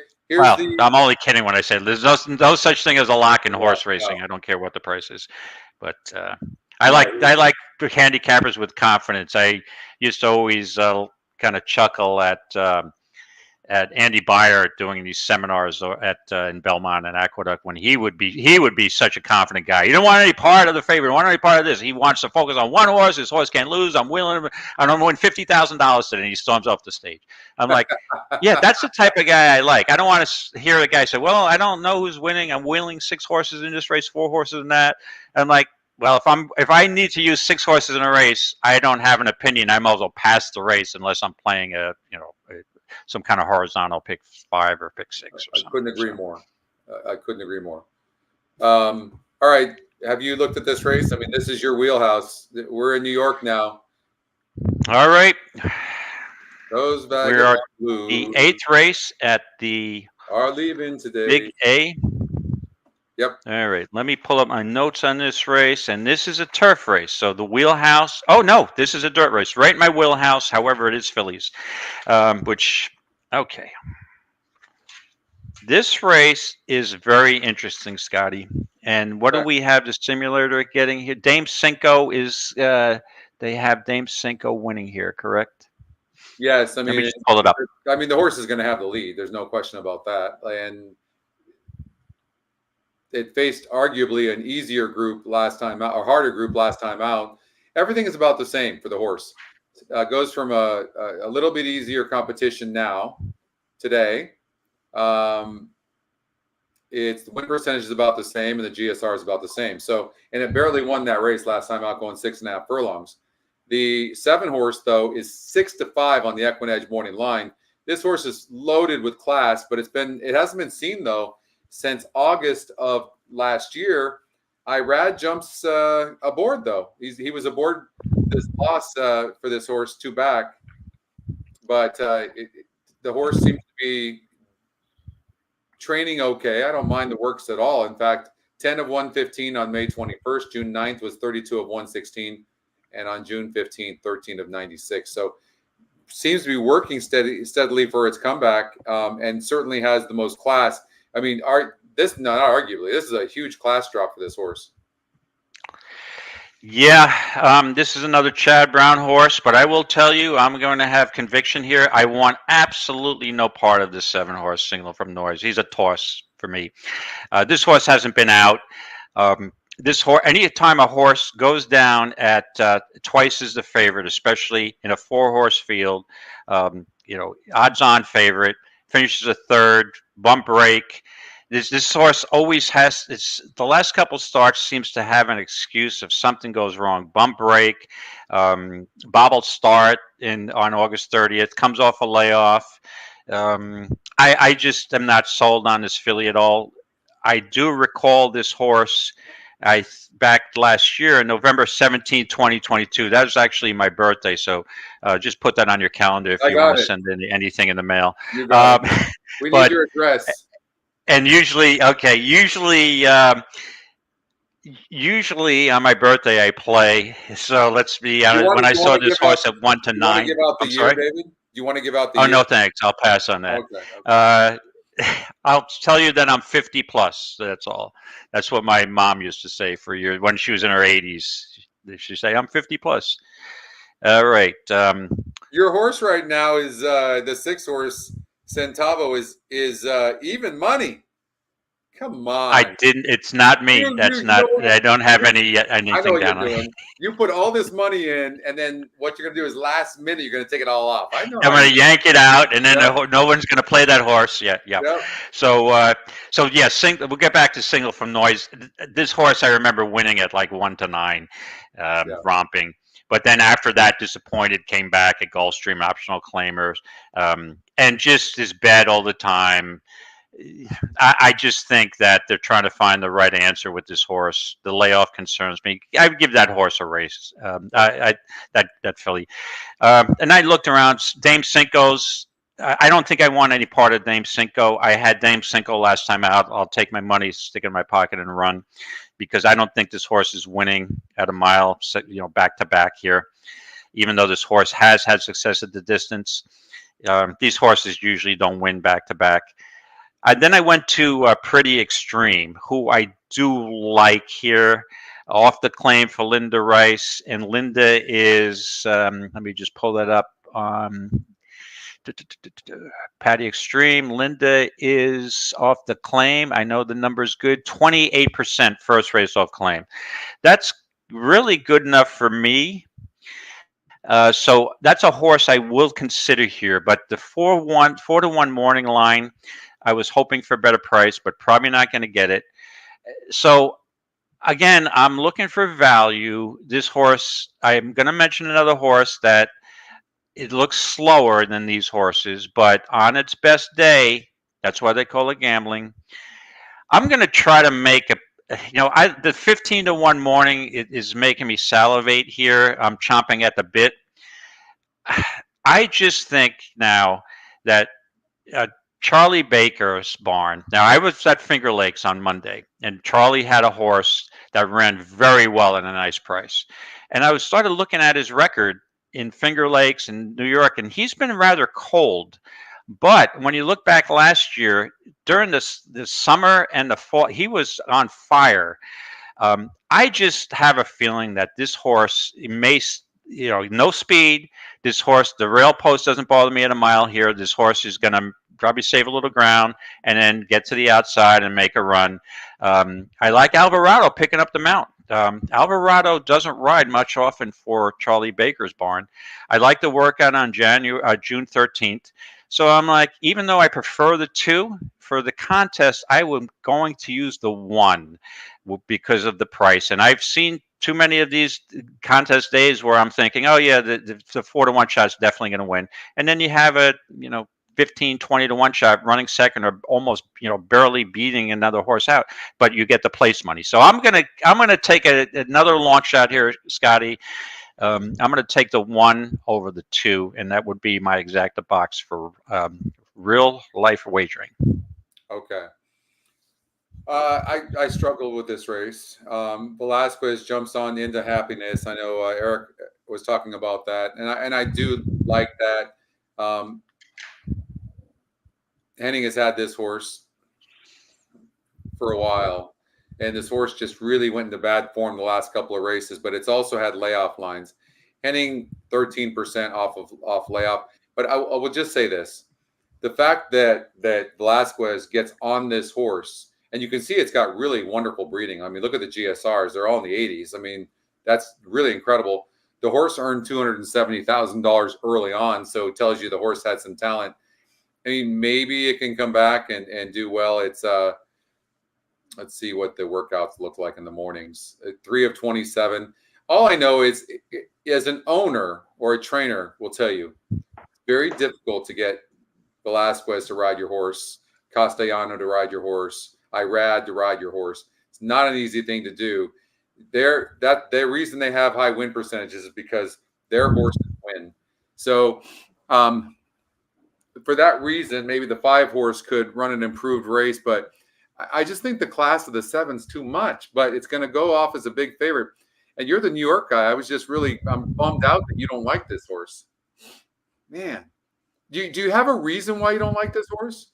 Because you did mention that the horse burns some money, but it also, look at against a 68 group. This is a 62 group. I mean, won easily. It got second against a 72 group in this non-graded stakes race. I mean, look at these allowance races, these optional claiming. I know today's an optional claiming, non-winners are 2, but holy hell, these are some I've seen grade 3s that are 68 or 74s. I mean, what kind of allowance race was this?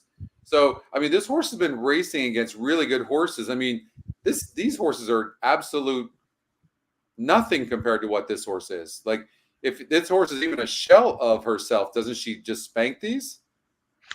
Well, yeah, I'm like I'll be contrary to that opinion. I've watched this horse run last year. I don't think she's that good. I really don't think she is that good, Really? and I think that she's barely in us. But I could be wrong. But again, the layoff, I don't like the layoff. I'd give this horse a race or two, and you'll see some of these modest these horses that are well bred and they haven't lived up to expectations.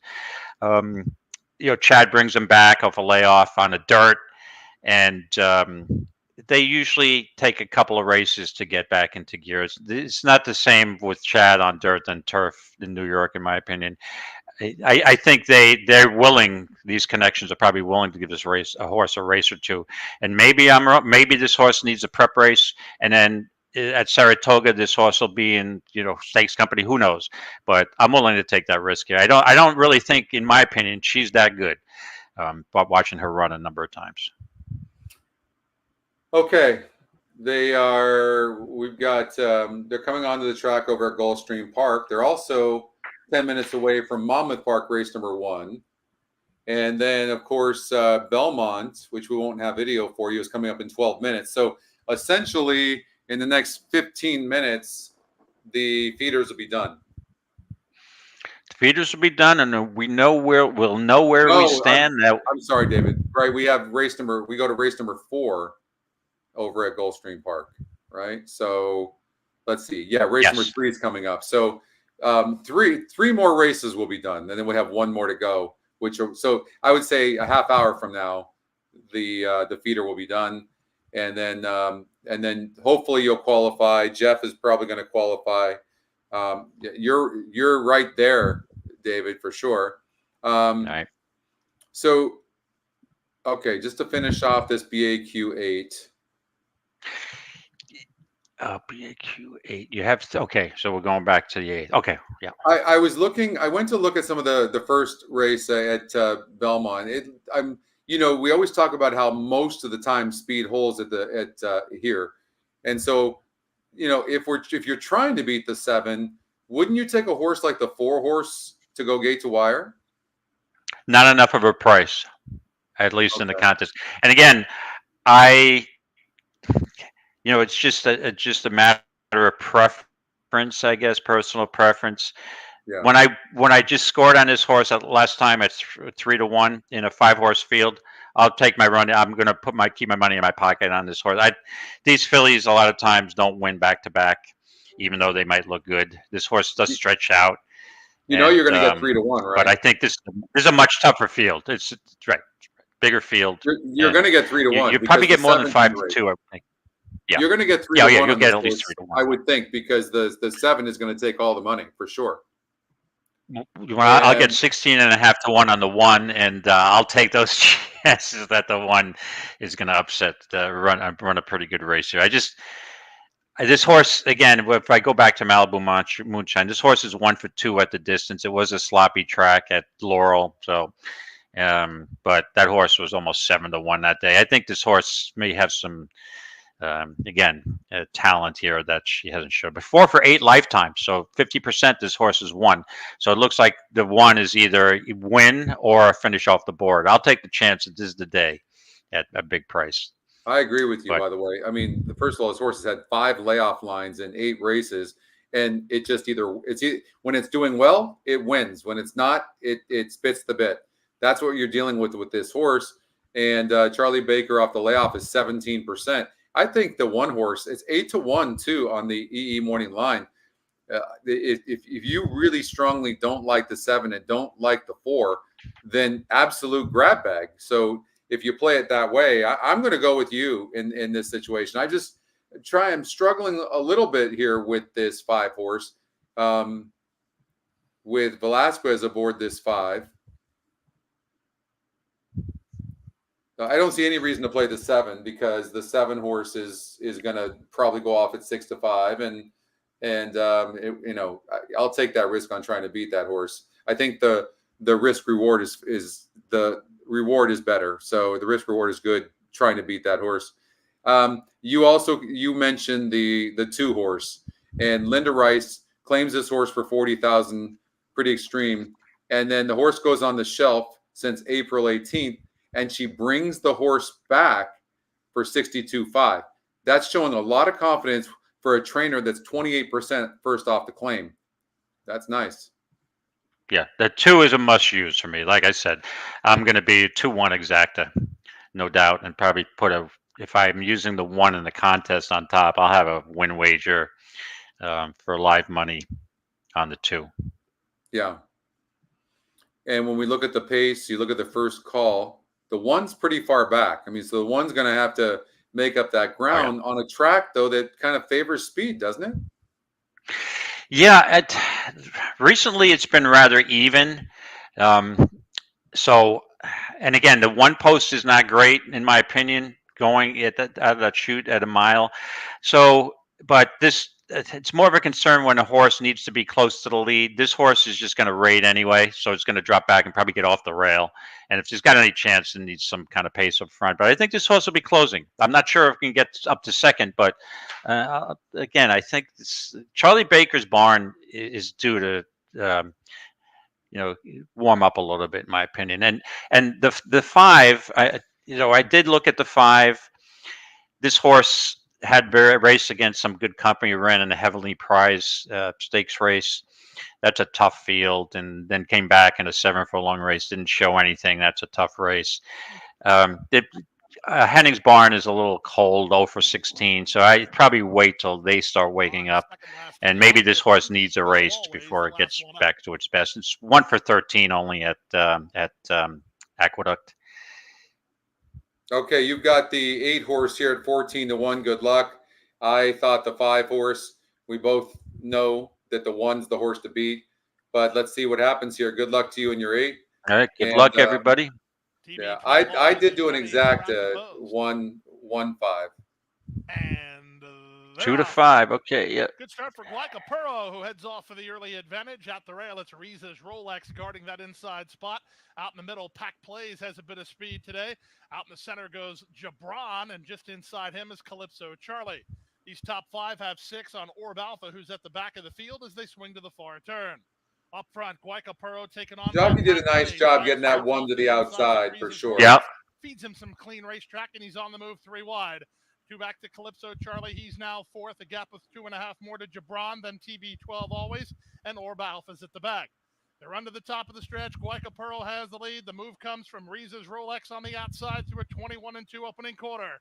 Riza's Rolex 21-2 on the outside to take the lead. Back to second, Guaycapuro. Pack Plays is now 3rd. There's less than an 1/8 to go. Nobody's closing. Riza's Rolex has clear sailing to the wire. Edgar Zayas posing for the picture, and Riza's Rolex is a 2-5. So I did a cover bet, 1 all 5, except I left the 4 out. We got last. 56-4. So Okay. I hit the try. So and this is what I do in tournaments. When you really like a key horse, which is the 1, and then we talked about this horse going off at 1-5, went up at 2-5, and then you have a horse like the 5 horse is 20-1. So I did an exacta, and then I did a trifecta cover. So 1 with 5, and then 1 with all minus the 4 with 5, and that's actually going to pay nice. And that's how you take a smaller field too and turn it into profit. So super happy with that. You kind of have 2 key horses essentially is what you do. Right. So anyways, yeah, I mean, we talked about the 1 horse winning the race, and that's exactly what happened. Did it easily. Right. Let's see the comparison of the win place price on the 1 compared to the place price on the 3. So the 3 was the play. So I think the way that I'm looking back, I think we both played it right by you using the 5, I'm using the 8. One of us could have easily used the 3, who was a nice price, right? So so the 3 was the play. So we got the longer shot second. So we'll see. Yeah. I'm interested to see what that place price is on the 3. Did Jeff have that 3? Or did the one? Let's see. Let me just look at the leaderboard.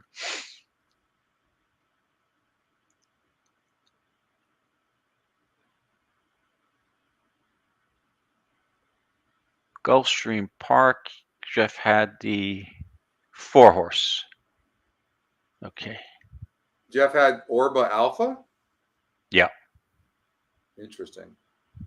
Unless that was Jet. Was that Jeff or Jet? That's Jeff. I'm sorry. Well, all right. Well, the 1-horse won. We're not surprised. Went off at 2 to 5. Right, exactly. Monmouth Park. You have the 5-horse at Monmouth. I have the 1 Lady Lala. You had my Honey Bunch. Remind us what you liked about my Honey Bunch again. Let me go to my notes. My Honey Bunch. I will remind you shortly, my friend.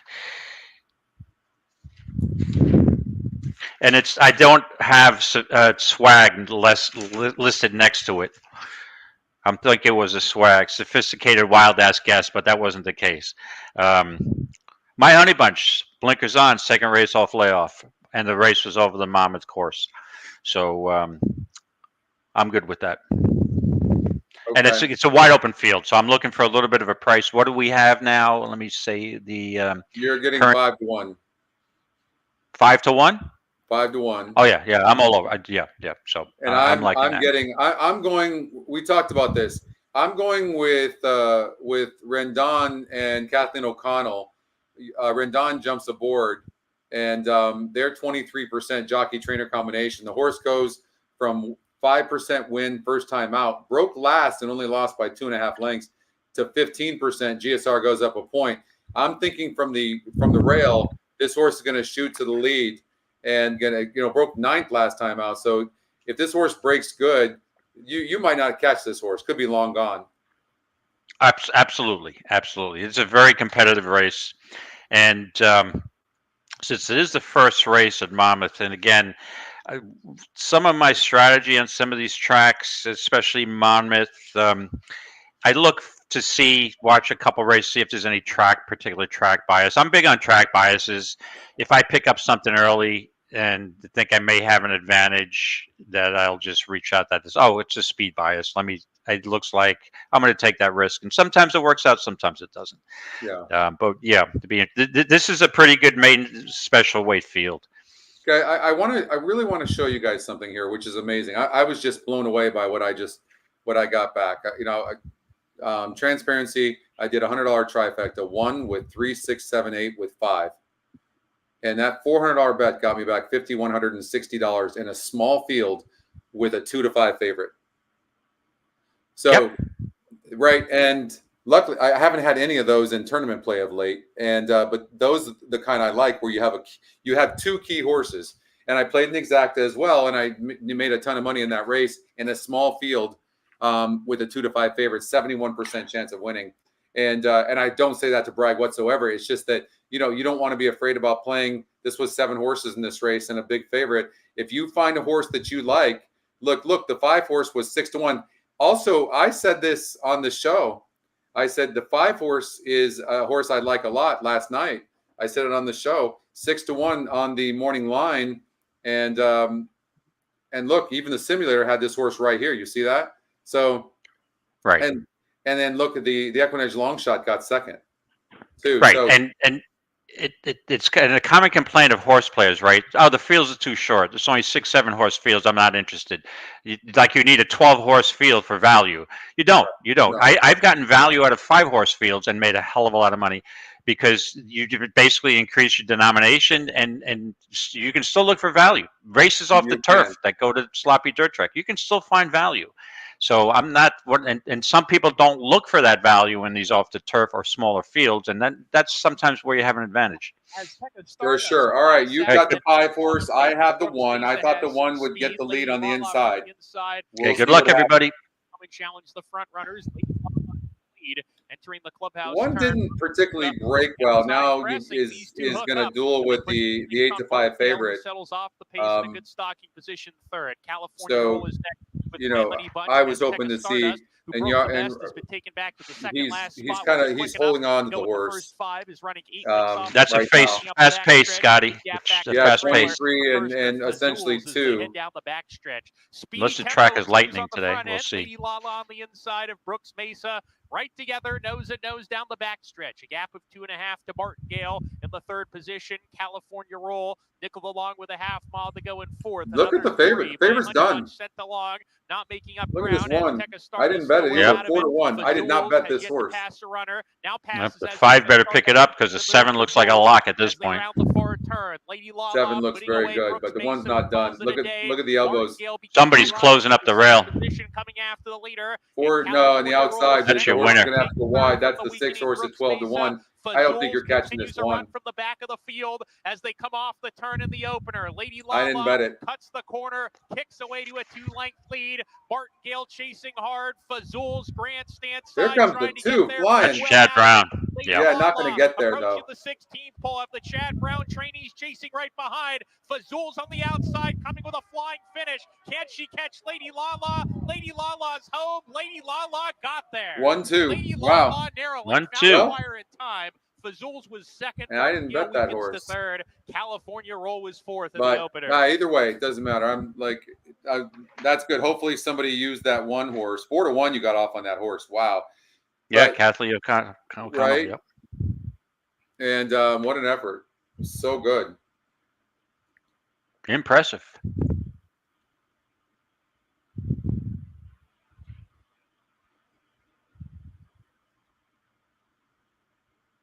The horse, you got to respect for like these hard knockers like this. Like horse was completely reaching and trying. So cool, really neat to see. So Lady Lala gets that win, and the 4 horse did not run a lick off the layoff. Went with the 2nd-time starter who broke bad, stretched out. Nice training job by Kathleen O'Connell. And my horse, the horse I used, she never really lifted a horse. It looked like she might have been in a good stalking spot, but look to fight another day with that horse. Okay. One of the things too that I try to do is I look at the win percentage with the EE morning line, right? And so when I'm looking at that, I'm going, okay, the system believes this horse is going to go off at 5-2. It's 4-1. And the horse has a 15% win chance. I mean, there's tremendous value right there in my mind. So, absolutely. Right? Breaking news! Centavo is a late scratch. Centavo. That was in. That's the Aqueduct 3rd race. Up. Yes. Belmont at the we're big going A. with our backup pick here. Centavo. Oh, I like it. Now, so I use the backup as my backup, the 5, which is 6-1. Like I said, this is a race I don't have confidence in Daddy Knows, Chocolate Shake, or Lord Captain. So I fall into an 8-1 shot, which I kind of need at this point. Look how amazing! Look, the update, the EE morning line updated, the win percentages update, the picks updated. Right, with the scratch of the 6 that's already there. That's how far along we were coming, David. Like before we couldn't do that fast. That's pretty amazing. That's awesome. You don't know how hard that is. That is not an easy thing to pull off. I am sure you are correct, my friend. Yeah, really neat. Just only imagine. All right, good luck, everybody. They're off at the Big A. All right.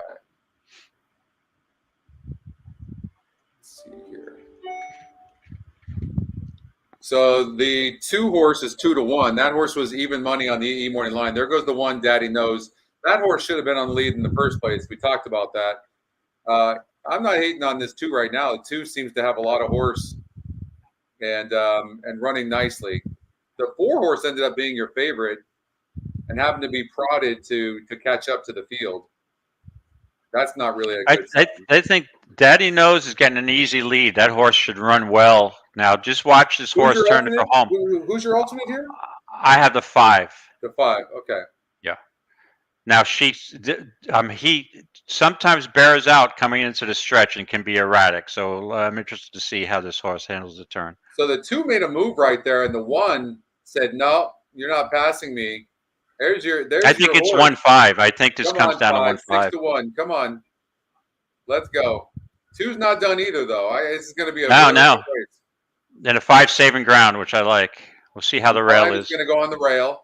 2's on the. This is going to be a really good race to the finish. Oh, here comes the 3 at 16-1. Oh boy! Oh, no 3, no 3.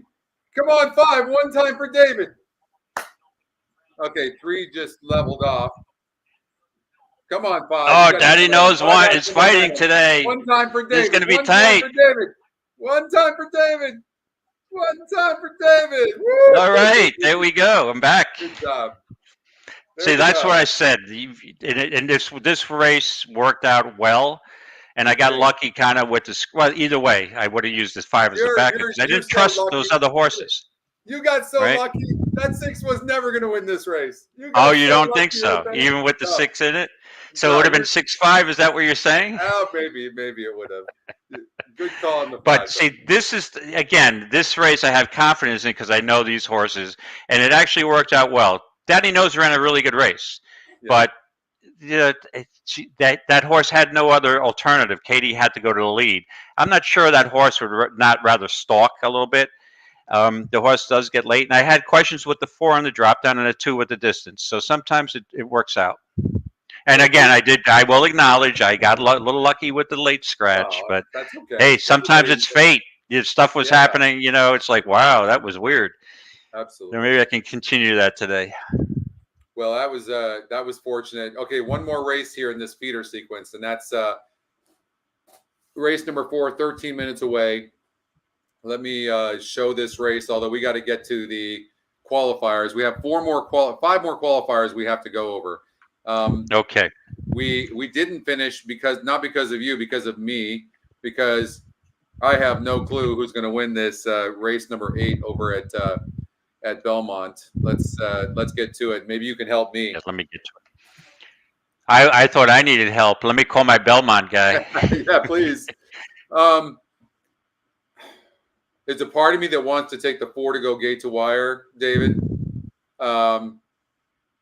There's something about the 5 horse. I know how hard it is to get Velasquez to ride your horse, and he gets off the layoff. Hennig gets him to get on the horse. That means something to me, so that's a positive. But I mean, the horse's form over the last 3 races has just been too poor to believe. Let's see here. Oh yeah, I'm sorry. I was thinking of another race. The 8th race, I'm all over the 1, and I have made a decision. Right, I'm looking for the long shot, and 2-1 exact the box for live money wagering. Let's see here. Okay, we had that. All right. I was just looking at our weekend preview horses. We did give out that 1 horse in race 3 at Coldstream Park. Yeah, I was arguing with the guys. I'm like, we don't want to give out this horse that's going to go off at 3 to 5. And the point of it is free square. So we can give people horses that are likely to be a free square, where we want to throw in a mix of that, right? So that makes a lot of sense. So, maybe you can be on. I don't know what you're looking like, what your schedule looks like, but let me know about next Thursday maybe, and co-hosting with me on the weekend preview show. Well, I will tell you in advance. You can make a reservation with me for next Thursday evening. Actually, yeah, I can get 8 o'clock ish. You usually do 7 o'clock. 8:30, Yeah, 8:30. Book me because the wife is going out of town that night. So I will be available. Okay. And yep. Okay. Well, that sounds good. Well, we're going to need you to throw in some of your picks this week, and we have that chat that we're all involved in, and then we beat each other up. Let me tell you. So I don't know. It's not for the faint of heart, just so you know. Okay. Yeah. No. And I'm prepared. I can be. And again, free square. To me, the best free square is giving around a 5-1 shot, but there are some horses that are favorites that are just not going down usually unless they get a bad trip. But yeah. So okay, that works for me. All right, so let's see. This is a nice price horse at the Big A. Let me just check the leaderboard. I know you've got. Oh yeah. Let's see your standings there, and where's Jeff in the standings as well? All right, Jeff right now is in third place with $67.80. Okay. And Julie Labalco, $81.40 at first, and she's also got second, so she's going to get 2 entries. And there's a guy, David Harrison, who's actually after that win is in 22nd place with $30.80, and he's sitting with probably needs this win, sitting with Wicked Phantom at Gulfstream. So I need at least a place on this, I would think, because the top 33 get in. Yep. All right. 9-2. I'll take it and hope to save about 50 something. 60. How much? $57. So is my math right? So I'll say. Hopefully we can do that, a little bit and more. then we'll put the ticket in. All right. You know, I have this thing where I'm like, okay, I'm gonna usually what I'll do is I'll take EquinEdge long shot. But when I look at the long shots in the race, and I'm not going to use these favorites, but when I look at the long shots in the race, look, I mean, it's just like all 4 of them, the 6, 5, 3, and 1. I know that I'm going to use one of these horses. Help me out with the 6 horse, David. Like, what's the story with this horse? He burned money as the favorite last time out. He goes to a new trainer and drops in win percentage. Probably not likely. Yeah, you know, Katamat. I'm going to try to pronounce the trainer's name correctly. Katamachi's barn. They're you know, they can have success off the claim first time out. They're kind of tough barn. They know what they're doing with their horses. My concern here, even though I like the blinkers on off the claim, this horse is lifetime 0 for 15 on the Aqueduct strip here, and is 4 for 43 lifetime. Yeah. With that being said, I mean, if I was going to look for a long shot, it would probably be the 3 Amanda's Folly besides my 1, because this horse now is second off a layoff. Linda Rice with the second, the longer priced horse. She's got Liscano going on pretty extreme, and this is sneaky. Since Linda claimed this horse last year, this horse she's been good. She's been good. So you know, you throw out the mile on an 8th race because it's on a muddy track. The horse she didn't run that day. Maybe got injured. Who knows? And a second race off layoff, because that's an interesting long shot too. I mean, but yeah, I don't think there's any reason to use the 7 horse. You just can't do it. You just have to figure out, you know, I'm going to take the 1 and the 5. That's where I'm going to go on. So I know you've got the 1. I can't leave the 5 out. I have no clue on this one. So I'm going 1-5. All right, let's go to Monmouth race number 7. Sorry guys, I really struggled with that one. I'm putting in my own ticket. So Scotty, I'm sorry. So what are your picks here at the 8th at Aqueduct? I went with the 5 horse, and I went with your 1 horse. Oh, okay, 5-1. Okay. 5-1. Yep, 5-1 on my entries. Okay, let's go to Monmouth Park race number 7. Do we have time? Yeah, they're 6 minutes before this race number 4. Probably more like about 10 minutes. So we got Monmouth race number 7. Okay, let me pull that up here. Let me get on EquinEdge here. Switch the race. What's going on here?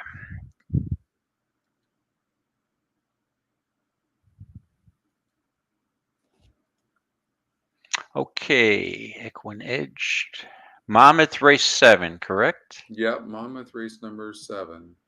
Okay, Monmouth race number 7. We got 452 post. We got an 8.5 furlong race. Okay, we're going to run the simulator, or do you want me to go first?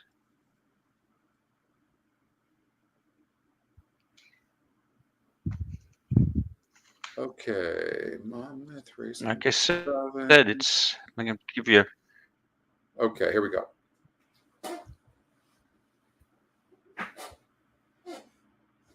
Again, I threw out the 2, 7, and 8, David, so they're not scratched. I just eliminated them. Oh, you got rid of. Okay. Yeah.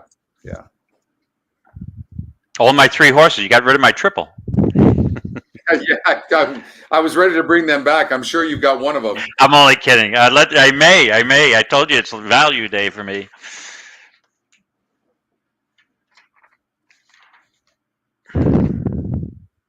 No. My horse that I like, she is. I'm sorry, he's still in your in your simulator here, so I might have a chance. Who do you like? The one?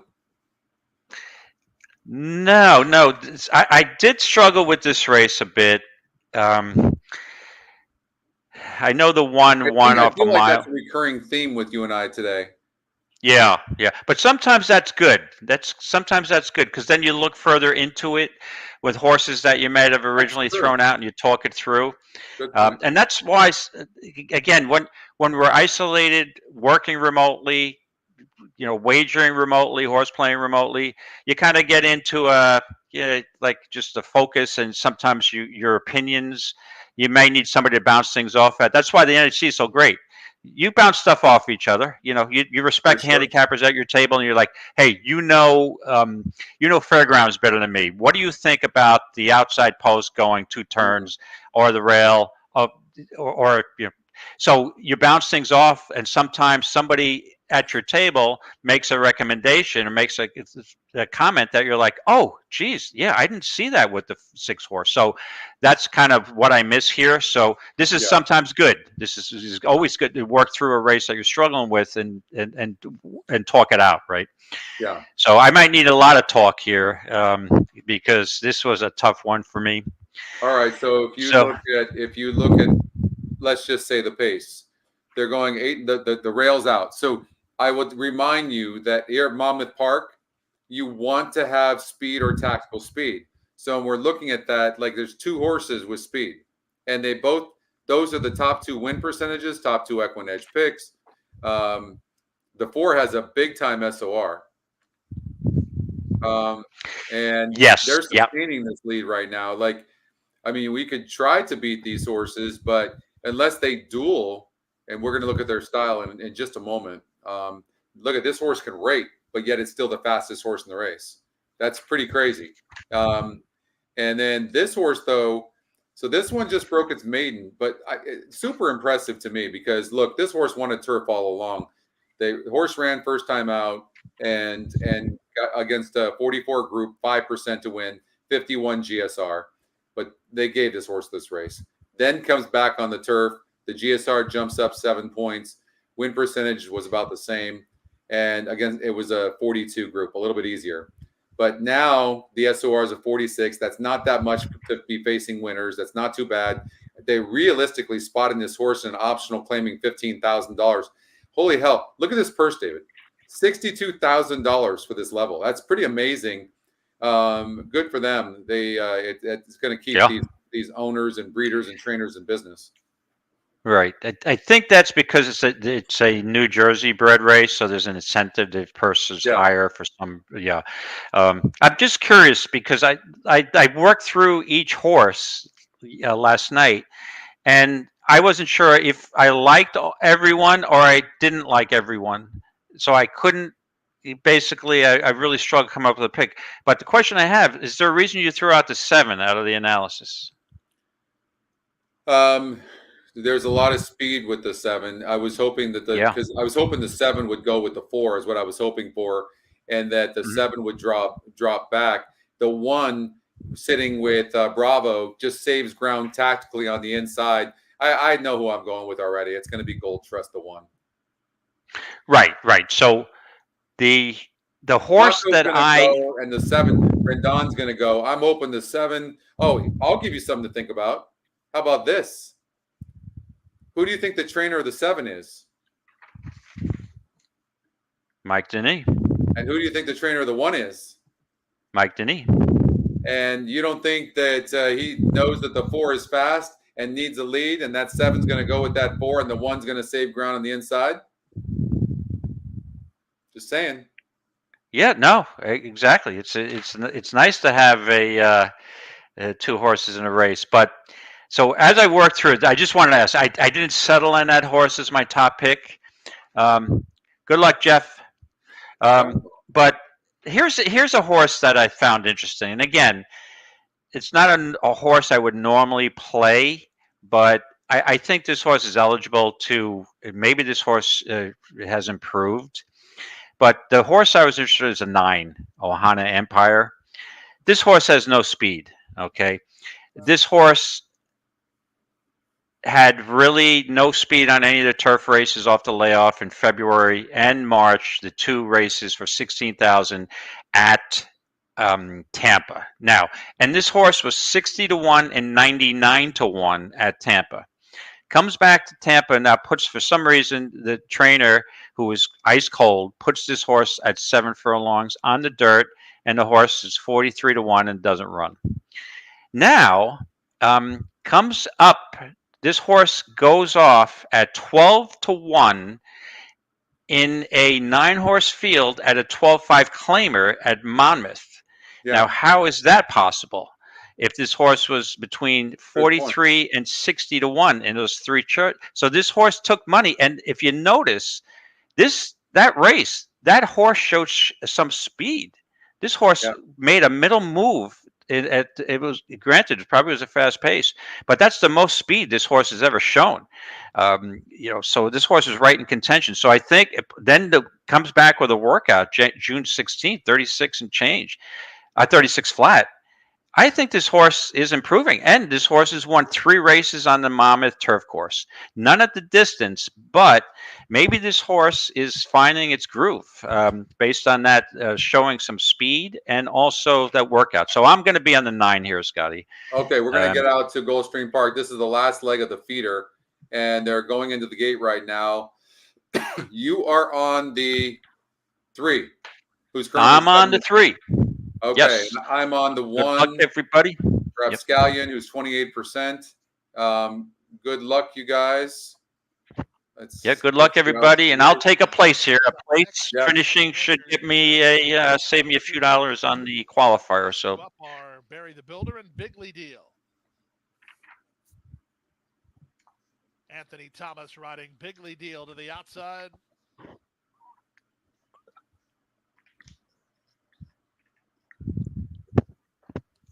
They're at the post.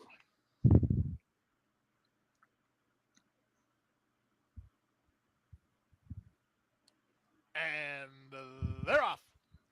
The favorite was away quickly today. Barry the Builder, one of the first into stride. They're tightening up the inside runners. And that's no good for Rapscallion. There's a little bumping there with the 3 on the rail. Up and around traffic to take the lead. It's Bigly Teal and jockey Anthony Thomas off the lead now. 70-1. Hello. Second, Barry the Builder. He races into 3rd. Joe from Kiev is now 4th, followed by Wicked Phantom. Then Rapscallion alongside him. This helps our chances with the 3 and the 1. Yeah. And last of all, chasing the runaway speed of big long shot Bigly Deal. Bigly Deal to the backstretch is open to 5-length lead over Bullet Blues in 2nd. Barry the Builder is in the clear while racing in 3rd, a length and a half in front of Joe from Kiev. He's now 4th. Rapscallion, after some early trouble, has improved to race into 5th now, passing Ruby's Big Red and Wicked Phantom, who was closer at the last call. He's now last of the 7 and about 7 lengths off the lead. That's okay. Take off the pace. The was 24-1. They went the half and 48-3. They leave the backstretch and move on to the 3's backing up. Bigly Deal on top by 2.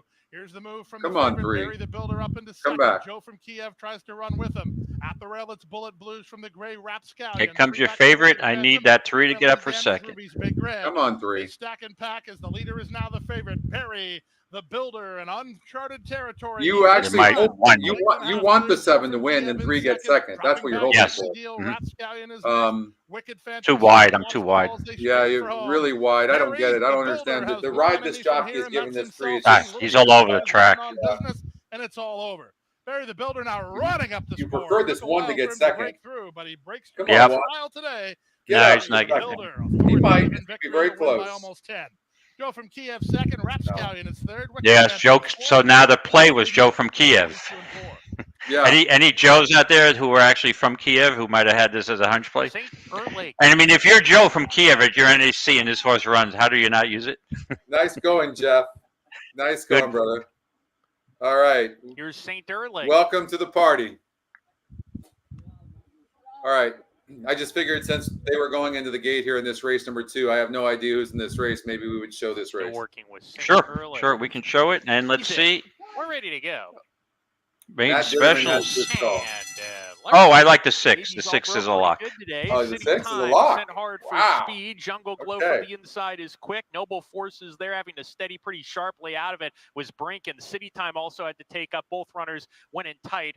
America's Honor drops to the back of the pack. A scramble on the lead, and 2 runners emerge from the crowd. Oh, to kick the onto jockey on gear. the 1 The just favorite cut off Noble your Force with 6. the half-length You lead. didn't even St. look. Erling I love to the that. outside, Yeah, I matching. see that, right? Those two Yep. round You the see far that? He turn, just and they gets put over Yeah, I further did. length on the other Yep. a path three. or City 2 Time and doesn't sent even along look. on the rail. Jungle Glow has Two's retreated running in his lost position. super, He calls super it a easy day. right now. Brink is next, trying to get going from the But back. 7's running America's easy Honor, top too. of the stretch. And Now the the 7 pacemakers was are just still asked. going at it, but 2's Noble gone. Force appears to have a lot more run than St. Erling, who couldn't match strides with Noble Force, the son of Cairo Prince, opening up the lead to 3. Now it's 4 with a big, powerful finish. Noble Force is going to break the maiden by open lengths. Noble Force, Jairo Rendon with the early double today. Noble Force, powerful in victory. St. Erling was Right. second. 2, America's 7, Honor rallies 2, for 7, third. 3. Brink was fourth. Yeah. And again, I was only kidding about the 6 being a lock. I didn't even look at it, but I like the Breeding City of Light. So this is a race I probably wouldn't have bet. Paco Lopez, but you saw the trip. This horse got you missed. I don't think you're watching. There was this horse got steadied, and then got cut off later by the 1. Yeah. It's good learning experience. Get that horse back at next time. That was a All bunch of first time starters. The 2 horse was 38% to win. You know, when we first created this, David, this platform, everyone said you can't give a number to a first time starter. We give numbers to first time starters. Yeah. It's pretty from pace to whatever. I mean, look, it had the top pace number as well, too. Mhm. Pretty incredible, really. And then 38% to win, 6-5 on the EquinEdge morning line. And it also was a horse to watch. 73% chance of being in the money with a negative 5% ROI. And anytime you have this situation of these 4 metrics and you're at the top of them, you win 39% of the time. The horse's win percentage was 38%. So pretty incredible. Yeah. Yeah. Okay. Back to it. That's now we have 3 more races we have to cover for. So we're really doing well today. Like we're moving a lot quicker today than we've moved in the past. So Gulfstream Park race number 9 is sequence number 8, and I already know who I like. It's a done deal. But before I tell you who I like, why don't you? I'll run the race and you tell us who you like. Okay. Well, I didn't take a lot of time with this race because I am sold. There's 1 pick in this race, and it's number 4. Harry's on the Fly. Okay, this horse loved the last workout, June 16th. This horse is off for freshening. Since this horse hasn't run since December 2nd. This horse is 1 for 2 over the Tapeta with the second, another second place finish. This horse just seems like this can be positional, has closed at 5, or it can be right on the pace. And I think at 5.5, this horse will stalk slightly off the pace. And this is a single for me. Harry's on the Fly, number 4. Okay. Is that who you were thinking of there, Scotty? I like the 4. That is my second pick. But we on the show last night, we made no deliberation. The 5 horse, one of the horses that we thought was a free square in the weekend preview show last night, and we didn't like the 32 GSR and the big drop in GSR in the 8. So we felt like maybe we could beat the 8 plus that outside post with no speed. So we were trying to beat the 8. Also was 6-1 on the EquinEdge morning line. So we think the 8's worth beating, and we thought it really came down to the 4 and the 5. And the higher GSR, the 5 of 60. I mean, this horse has won 5 of 6 of the races in the last races. So this is a major player in the race. 7 wins in 13 tries. And so, yeah, this looks like the play to us. And the other thing we loved was going 5.5 on the synthetic. David, this horse has 4 wins in 4 tries. about to be Right. 5 And to 5. also, I should point out this 5 horse is 7 for 8 on the synthetic, Yeah. on the Tapeta at Gulfstream. So in my eyes, just percentages, this horse is. Hey, listen. Obviously, you got to use the horse. I don't think you're getting 7 to 2 here, correct? So, but Hey, you made the cut, by the way. You made the cut. Who made the cut? You did. No, No? I don't believe I did. Well, Nathan Hold on said a you second. did. Yeah, 29th. How the There you hell is go. that possible? There you go. Way to go. All right. I was just starting to reach into my pocket for that extra 60 something bucks. There you And go. or 50. Yeah. It's all right. So I don't have to do it. So I can have an extra adult beverage tonight before dinner. So There we go. Good. There we Good. go. All right. All right. All right. So Excellent. Thanks for pointing that out. And I have to tell you, I've been in some of these feeders in multiple contests that I'm playing on a weekend, and I'm like, oh, I'm out. And because I saw my horse running off the track, but I didn't realize who finished first because I'm going over to another race or contest. And then I look and I'm like, hold on a second. I just one of my horse players. And I'm like, what's going on? It says I have an entry, but I never put it in. And it was a pick and pray. And I'm like, I had X's all across. And I'm like, and I'm not the only one to have done stuff like that. I've seen a prior NHC champ at the bottom of the board because he had X's. I'm like, yeah, he either didn't have time. Sometimes you just get shut out, right? So, David, you know what yeah. I did? So, It's embarrassing. thanks for pointing that out because this would have happened to me again. So, thank you. I can't even believe I'm going to share this story, but let me tell you a story that I did. I was playing on horse players, horsetourneys.com, and I was playing a heads up. I was during the week. I wanted some action. I believe it was Gulfstream Park, and I go on there, and there's like 5 minutes before the race, and for whatever reason, I thought it was live, and so I go in, I put my money up, and it's a pick and pray. Yeah. Yeah. So that's why I saw you with one pick and all X's. I'm like, what? I wonder what happened. I think I was playing that day or monitoring that contest because I might have had a couple friends in there also. Yeah. And that's when I text you the next day or two. I'm like, is everything okay? That's not like you to miss. No, yeah. That was sadly, that was another situation. Oh, it was? Yes. I think that might have been a live money one, and I'm like, hold on a second, 2 races in a row. It looks he doesn't have a play. I'll tell you what happened in the live one to me one time is I enter in the live one and I'm playing, and then Anna gets really upset with me because we had stuff to do and I completely forgot about it, and so I just had to leave it and go. Like, we got to go. I'm like, when Anna says when she gets mad, which is very rarely, I like, okay, I'm out. Yeah, that's actually really a good idea. Yeah, we need the computer assisted wagering, don't we, Brandon? Oh, we have it on the ticket generator. It doesn't. What don't you have it on? Okay. By the way, we have 2 more races to go. We've got Belmont race number 9. And Gulfstream race number 10. So so I'll go down to my contest screen here on Horseplay. So I'll put the 9th and the 10th in as we talk through it. All right. So Belmont, it's actually Big A 9th under the guise of Belmont Park. It's working on my desktop, Brandon. I don't know why it wouldn't. It's working on your iPad, but not your desktop. That's really strange. Go on the intercom, Brandon, and talk to Brad. My CPU works on mine. Let's see here. Hold on here. Let's redo this. Start. Gonna get rid of this. Get rid of that. Bear with me, you guys.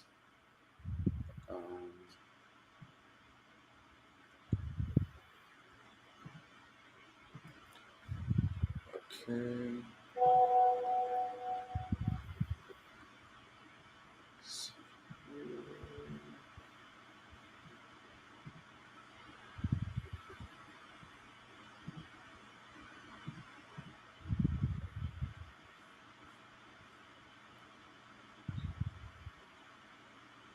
Let's see here. I get out of there. Sorry, guys. 1 second.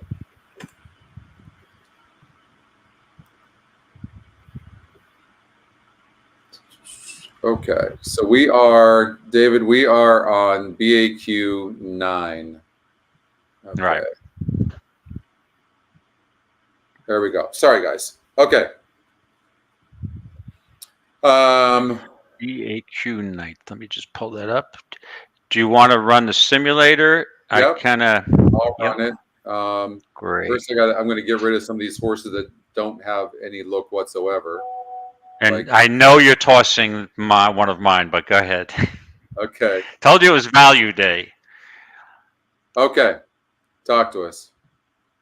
Okay, so we're at the 9th race at Big A, otherwise known as Belmont at the Big A. So let's see. Let's look at the simulator, and the 7 I see lasting pretty long here, because it looks like the 7 may have a pace advantage here. We got a 74 metric against a 63 second metric. So that's almost to the point where I can justify using a speed ball here. But let's see what I don't think this horse is lasting on the simulator, right? It doesn't. It drops back, but it is 16%. It's Tom Morley, second time out. It's same GSR. I mean, the horse does stop a lot, but that was a much tougher group. Tom Morley, second off the layoff. Let's see if he's made any changes here on the changes tab. Johnny Velasquez jumps aboard. Johnny can really get a horse to rate early. I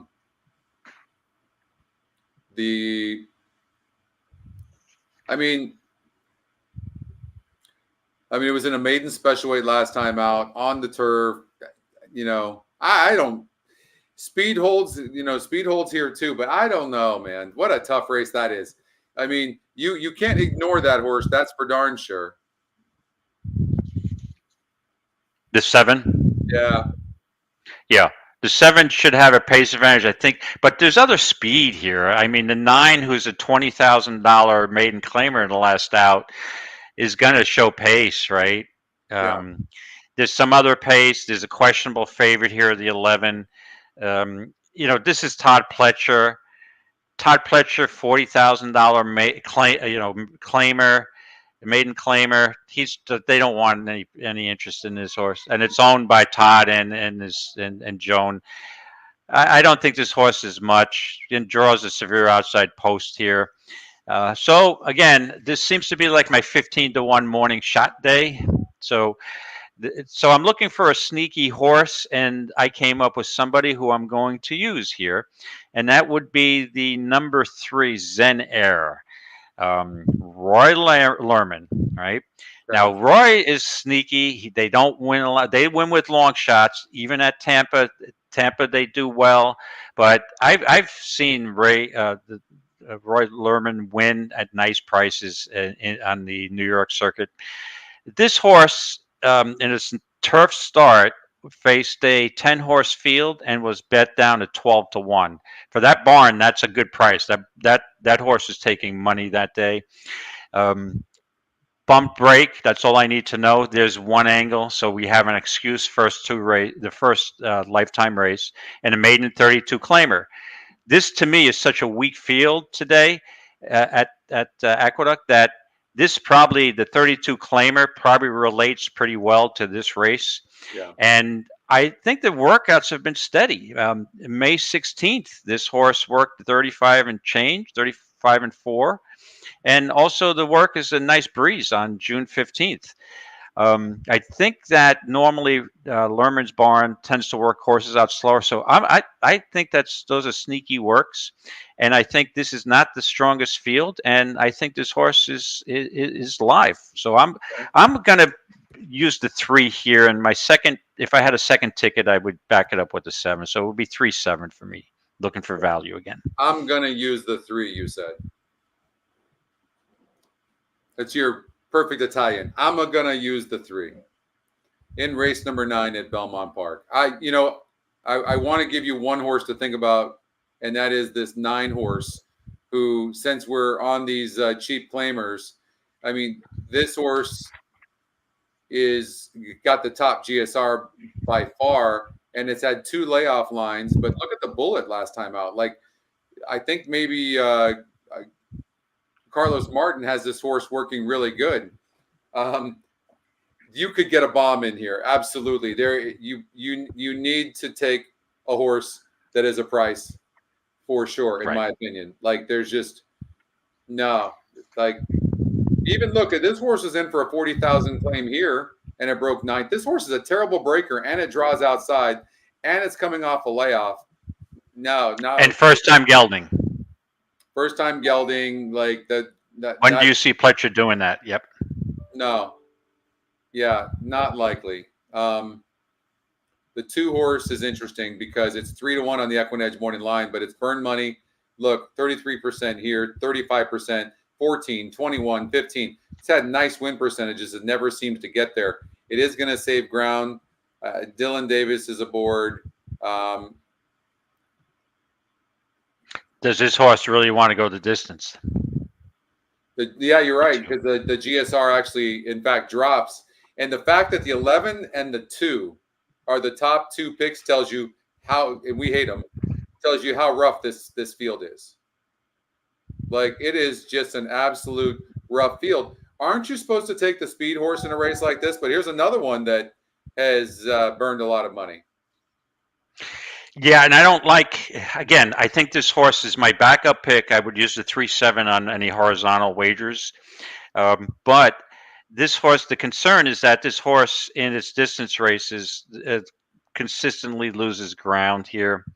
The mile race at Fairgrounds, the mile and the 16th at Fairgrounds, looks like it's going to be cruising home, and both races just died late. And then, again, I can give any horse one prep race, one comeback race. The race at Monmouth not bad. Showed speed and just packed it in. Yeah, the horse needed a race. I think this horse is going to be on the front end for a while, but it's probably going to face a little pace pressure. The 4 also is still in, puts blinkers on. You might have a couple of jockeys gunning, but we'll see. I just don't. I think the 7 is a logical to wire, a logical pick to wire the field. But again, to me, it's value day. I'm looking for a little bit higher of a price, but I would definitely use the 7 in any horizontals. I think, I don't like the post, but don't you? It's got to be the 12, right? I mean, dropping big in class, goes up in win percentage. The GSR is not great, but none of these GSRs are that great here. Don't you have to go? Isn't the 12 the logical horse? Yeah, if you're going to ask me who I prefer, the 11 or the 12, if this was any contest, I'm taking the 12. Better price and probably more of an upside. Even though this horse, the concern is this horse has been, Shug started this horse in a maiden 40 claimer. So the connections, Stuart Janney, they didn't have much confidence in this horse. They knew what this horse's ability was. So now dropping back to a 40 off a prep race, off a long layoff, this horse is probably going to run okay. I mean, this is a much easier field and gets absolutely. I mean, man, this is, can I tell you, so far in all the races we've covered, this is the most dangerous because you get a horse that goes off at 20-1, 15-1, and let's just say this happened to me last week. I think I was in first or second place. I think I was in first most of the way. And then all of a sudden, a 35-1 shot that wins instantly. I'm in 8th place. Oh, yeah. I mean, and this is that kind of race to me. I know you have the 3 horse who'll probably go off at 10-15-1. You take this 12 horse, it's definitely a risk. The 2 could win. I mean, maybe we shouldn't be ignoring the 2. It is EquinEdge's second pick. It's interesting. It's going on the turf, and it's never been on the turf before. But could this horse? Why do you think, with these low connections and a horse that hasn't been on the turf, why the hell does the EE morning line feel like this horse should be 3-1? That's super interesting, and it's also the EquinEdge second pick. I'm just saying, for hunch plays. Maybe this is the hunch play. I don't know. Well, there isn't. This horse does meet the parameters of one of my angles. So in a spotty at a turf race, having spotty turf form, like there's no world beaters. Obviously, there's a $40,000 claimer. A lot of horses have a lot of opportunities. Either go with a more lightly raised horse or the horse trying the surface for the first time. So the angle is this too has not run on the turf before. And Cantharos is I like the turf breeding. If this was a sprint race, I probably would use the 2, but I'm not. I'm concerned about the distance that this horse may be more of a sprinter, Yeah. and going 2 turns may be challenging for this horse. But yeah, there's an angle right there. First time turf against a questionable field. So yeah, definitely, I see your point. This horse is usable. Well, and then I keep coming back to this 9 horse being, having a 70 GSR. That's the highest in the field. I keep coming back to that. The SOR plays a role as well. When you look at the 10, it's been facing crappy competition. It's a G, so I think we can get rid of this 10 fairly easily. And then you start looking even at the 9, an average SOR group of 39. The 11's been facing good horses. The 12 has, the 7 has, the 2 has, even the 3 has. And then you start getting down to these 3 horses that have not been facing very good horses. And that's the 1, 4, and 8. And you can, clearly we need to be eliminating this 8 horse. It doesn't look to, I'm just trying to eliminate right now. I think we can confidently eliminate that horse. We look at the 1 horse. This is the EquinEdge long shot, and it's only a length and 0.63 away from the other horses. And look what it did on a $25,000 field last time out. Katie Davis, our friend Katie Davis, is aboard this horse. Yeah. Mm-hmm. Oh, for 31 maiden, though. Oh, for 31. Hey, I think I told a story recently that I was at the track taking friends of mine for the first time, and they loved the horse, and they said, "Why won't you bet that horse? That horse is 3-1." I'm like, "Well, the horse is like 1 for 33 lifetime." And then as they come down the stretch, the horse had no value, 3-1 on a 1 for 30. And as they coming down the stretch, there was no talking at all. My horse just didn't fire at all. My 6-1 shot. Yeah. My friend Steve looks over at me and says, "He's 2 for 34 now." I'm like, "There you go, cash it." So sometimes they surprise you. What a story this would be if we used this horse and Katie won. I get her on the show tomorrow. Oh man, yeah. Right? I mean, that would be a great story. I mean, off this horse's last race. I mean, yeah. Hey, listen, the horse. Yeah. I could. Again, a handicapper I know uses the expression, "Bad horses win bad races." So if you're going to look for a long shot, sometimes you just use it in a weak race where the horses have spotty form. Yeah. Look, I got to believe no matter what happened here, the 12 horse is going to be just super, super tough to beat. It's 24%. It's just going to be. Right. And what I do like about it, it's got tactical speed. So it could get in position because the starting point is right here at this 8.5.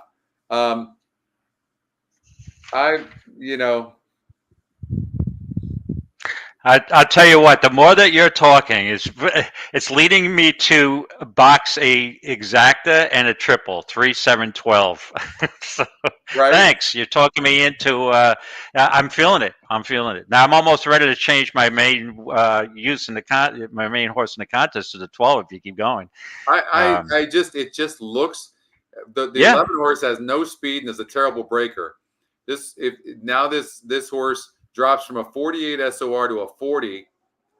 And I mean, it faced 9 other horses last time out. It didn't run a great race, but I mean, 9 lengths might seem like a lot, but when you're dropping this much in class, you can make that up fairly easily. And to be fair, that horse had a year layoff in that race. Yes, correct. That's a long layoff. Yeah. Right? And again, off the layoff, I don't believe Shug, again, even with first-time starters, he doesn't win too often, likes to get races into him. So I guess that was the plan here, get a race at Monmouth and then ship him back up here and try to bring his maiden in a maiden claimer. And so it's the horse in its proper spot.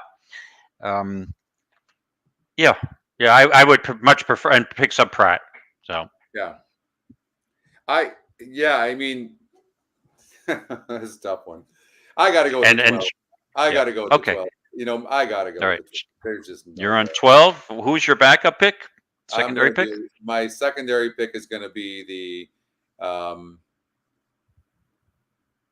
7, or are you taking my 3 as your backup?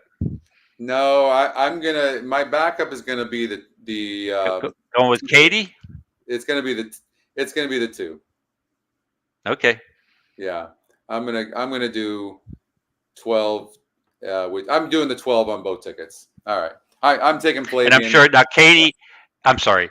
Go ahead. Katie and Dylan are side by side, and I bet you she's going to look over at Dylan to her right in the gate and says, "I'm going to whoop your ass here, buddy." Probably. And so there's her incentive. So the more that I'm talking about it, I might throw a 4-horse box, 1, 3, 7, 12, thinking that Katie's going to be all pumped up because she's racing against her brother. That post side to side.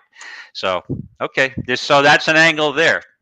Yeah, and this would be a good NHC optional play, because it looks like you could get a long shot here. So sometimes when you're at the NHC, it's like, okay, I need a price. I'm playing this race. I have confidence that it's something weird's going to happen. So the 6 horse gets an easy lead, and then starts slowing up. We'll have to look at that horse a little bit closer. And the 9 horse is right there. So is the 1 and the 2. So the 1 and the 2 save some ground. Again, I've noticed horses that are tactical or come from behind win these races, but the 6 has a big speed advantage, a pace advantage. So let's just look at this. Carlos David claimed this horse for 8,000, 2 back, put this horse in for 10, just outrun, didn't run good, but that was at 5 furlongs. Now he stretches the horse out. Why he put the horse in for 5 furlongs in the first start, I don't know. Why did you claim the horse? That was your plan? Because he saw this speed. Well, a speed going 2 turns like this most of the times does not translate to a sprint race. It just doesn't. And this is a horse that needs a lead. 5 furlongs on the synthetic. They're very, very fast horses. Now, obviously, Carlos David is a really good trainer, but he just made a mistake putting there. The horse is now stretching back out, and this is a 54 group against a 52 group. You can see, though, my guess is this horse is going to stop. He's going to have an easy lead. She will have an easy lead, excuse me. But look, and the win percentage drops. The GSR drops because it's a mile in the 16th. I agree with the system. I think the horse is going to stop. Okay, so you are going to. I don't know who I'm going to go with yet, but I'm going to stop with this. I'm going to eliminate the 6. I'll let you. Okay, I'll let you keep rolling. Horses are going to start closing. So go ahead. You tell us what you think in here. I apologize. I didn't realize that if you want to continue and go on. You're okay. fine. Okay. Now I decided this is the last race in the qualifier, and I decided if I'm going down today, I'm going down with price. And again, I'm comfortable with my picks because I have a bunch of nice priced horses. And sometimes I feel more relaxed like that playing because there's less expectation when you start betting favorites and second choices and third choices, and they don't, they're not scoring for you, and you're like, you're left with 2 or 3 races. You have no chance to catch up, right? Yeah. So with that strategy, I'm looking for another price, and I landed here on the 10-1 morning line, and that's Dubstep. Now, Dubstep has won 2 races over the Tapeta. This horse had dropped down from 16 to 10 from a turf race that it had won and was bet down to 3-1 in an 8-horse field, right? Sure. And all I need to see here is a trouble line, is that it's this horse, she got off to a hesitant start. So there's an excuse. This horse doesn't have a lot of speed, but I do like the outside post, being towards the outside on the Tapeta here, because I think it's a good spot. This horse, now Zayas does stay, so I think this horse is in its proper spot. She's in her proper spot. So I'm just looking for value here, and as soon as I saw a 10-1 morning line, I'm on it. So I'm on the 7, and my backup would be the one horse, Boston Princess, who's 3 of 11 on the Tapeta and drops from a 16 to a 10 and probably is in a proper spot. So it's 7-1 here that I would key on. Okay, and the one horse last time out had a lot of trouble in that race against Similar, was 14%, now moves up, did lose by 9.5 lengths, but did have a lot of trouble, is the EquinEdge second pick. And you can see, like, this horse is tactical as well. I think the one horse sets a really, really nice trip. I think we need to look at the other horses too. So you look at the one, it's coming out of, it lost to a 52 group. Prior to that, its form did not look very good, to be fair, but it is encouraging that last race. We look at the 9, it's been facing much, much better and losing. Interestingly, I don't know why, for Patrick Biancone, the horse all of a sudden just drops to the basement here for $10,000. It faced a 60 group for an optional claiming of 20 last time out. I mean, how unhappy are you with this horse? Last 2 races, and all of a sudden it drops in for 10. I mean, this is I don't want the horse anymore. Let's drop it to the bottom. It is a $25,000 purse. I have mixed feelings about this horse. What do you think of this horse? And do you tend to lean towards, hey, let's cash in, or maybe this horse is done? Yeah, I think this horse has a big shot. I don't think the horse is done off that work on May 5th on a turf. That's a good work. And now it's cutting down to 10,000. I just think they're looking to pick up a win here. Not much speed, but outside post. Yeah, a definite contender. To me, this horse is a use. But again, 2-1. And my outlook here was I'm concentrating on prices today, but yeah, definitely a use. I was not a toss for me, the 9. 3 back, this horse at the same level, not the same level, but SOR wise, this is a little bit easier today. Same win percentage and same GSR, and the horse won the race. So there's the 9 fits. I don't love the post, to be honest with you. I don't think the post is that great, but the horse has some tactical speed.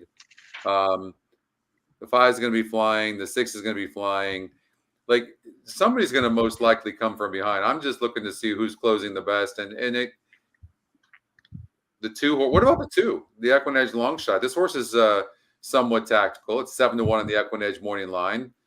It deserves a look, right? It was in for 10,000 last time out and got 3rd. The simulator has the horse right there. And, oh, yeah. I can see it. Mm-hmm. It's also a actually, December 14th, off a brief layoff, this horse was right there with Don't Get Pickled and actually beat Don't Get Pickled. Who? Which horse are we talking about? December 14th. The 2? The 2 was in against. Oh, there it is, right here. Okay, yeah, Don't Get Picked. Yeah, bumps, yeah. and also the 2 bump start. It did end up with the lead. This horse has positional speed, but yeah. Like I said, this is another wide open race that I'm looking for some value, and I could see the 2 a usable horse in the contest. This horse just does not seem to be doing well, though, for whatever reason. It was 2-1, 7-2, 5-2. And just did not run well. You have the dropper here in the 9,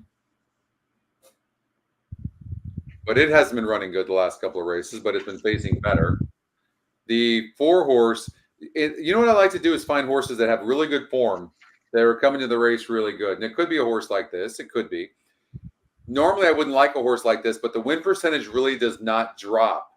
And the horse has got a 2nd and a 1st in the last couple of races. So it tells me that maybe this horse needs to be considered. Yeah, the simulator has the horse 2 lengths back, but still it's 6-1 in the EquinEdge morning line. I don't think I'm too afraid of using this horse. The 1 horse, it hasn't been running very good as well, even though it dropped in class here. I would have expected a better effort, but it did have a lot of trouble. No doubt about it.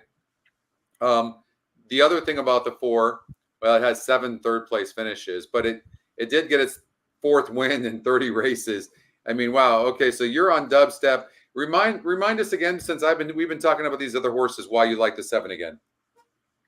Well, I believe that this horse was compromised in her last race, hesitated at the start. It was bet down to 3-1, came off a turf race, dropped now back to the $10,000 claim. It stays at that level. Zayas stays with the mount. And anytime I have a trouble line, that's an excuse. This horse wouldn't have been 10-1 if this horse ran second or third and didn't have any trouble in that race, right? And if you look, these horses, they take turns beating each other, these fillies and mares. Back on January 25th, Dubstep beat Wicklow Gal.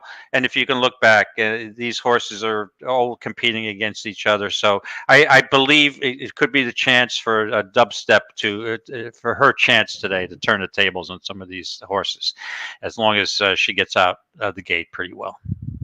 And I like the price. That's a lot of these contests and these races. The morning line price will sway me. If I like 2 horses, one's 6-1 and one's 10-1 morning, I'll lean towards the higher priced horse. Not that necessarily you're going to get the higher price at post time, but that does influence me a bit, to be honest with you. Right. Form basically is when you look at a horse. Let's just say let's find one like this, like the 1. The horse losing by 20. Lost by 2 1/4 here, but there was only 4 other horses in the race. Losing by almost 8, losing by almost 10. These are and the horses like in contention early and then not late. Usually, this is showing. That's what I mean by bad form. And the 1, although the system likes it, the 1 is showing bad form. Could it turn around on a dime? It could. This is that kind of race. You can no way afford to use a favorite. I don't think the 9 or the 1 are worth using. I think your 7's worth using. I think the 3 is worth using. I think the 2 is worth using. For me, it's going to be between, I'm not even looking at the 1 and 9. It's got to be between these. So this horse runs good here on the turf and then runs bad on the synthetic, but hesitated at the start, like you said. Tell me about Wicca. When you look at this horse here, please describe to me why this horse can't win the race, and if so, how will it win the race? Wicklow Gal? Yeah. Wicklow Gal? Wicca. I'm sorry. My vision was going today, and now my hearing's probably going. I apologize. Yeah, I just... It is Friday. Yeah, I looked at this horse. I don't like the class. This horse being in a $5,000 claimer at Tampa, which to me is a really weak field. But the horse, she ran and with a nice second, never won over the Gulfstream to PETA. I think, and again, this horse was at in Indiana for another 5,000 and was claimed. I think this horse doesn't class up. She doesn't class up to these horses. So to me, the 3 would be a throwout. Yeah.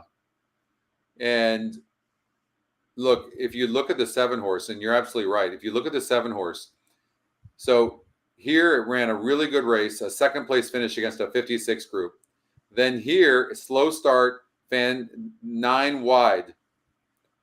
Here won the race against a 52 group, and then a 54 group last time out at 7-2, 3-1. This horse hesitated at the start, and obviously made a move because you can see. So none of these horses are that great. They can't. None of them can afford to make a bad move. The only thing I will say about the 7 I don't like is clearly this horse never breaks good, David. That's the negative. Correct. That's the negative. Yeah, a lot of these horses could be repeat offenders, right? You always make an excuse. Well, this horse got off slow with a better start. She'll run better today. Then she gets off slow again. So when you see a trouble line in, let's see, we've got 1, 2, 3, 4, 5 out of the last 8 races. That leads me to believe this horse is just a slow breaker. So maybe the horse is a throwout. But since this horse has had success and just 2 back, this horse ran and got off pretty decently on the turf and actually won that race at 9-1. That this horse she may be, as long as she gets out well, I think she's live. All right, I'm going to go with the EquinEdge long shot. I'm going to go, and then I'm going to throw on my other. I'm going to do the 2 on one ticket and the 3 on the other. The only reason I'm going away from the 7, and I'd like the 7. It could be a major mistake, is because I like Zaya as a board. I like that Zaya is getting back on, but that the way this horse breaks out of the gate, I just can't get past that. I'm having a rough time with that one. Right, and you can get it. Sometimes you have to just make decisions. Like I'm not gonna play a slow breaker. I don't care if the horse breaks slow, could easily break slow again. So that's a mindset that sometimes some players use, that they're never going to play a horse breaks slow once, they're fine. But when you have a repeat of that happening 5 out of the last 8 or 9 races, it's like that's a trend. I don't want any part of it. So I can see that point too. And I'd say another thing too. I think the 3's only got 16 races and been in the money, honestly, 11 times. This 3 tries every single time, and it liked the synthetic. And the new trainer put out the horse on the synthetic. They ran good. They ran against the 7 last time out, albeit the 7 had trouble. But this horse was really finishing. This 3 is going to get overlooked. Oh, yeah, absolutely. I think the 3 could be live in here, honestly. Oh, yeah, no. And again, I don't think the horse class is up, but actually off the claim, and this horse at 10, that was a good race. She ran a good race. If it repeats that exact race and gets off a little better, yeah, this is an interesting wide open race.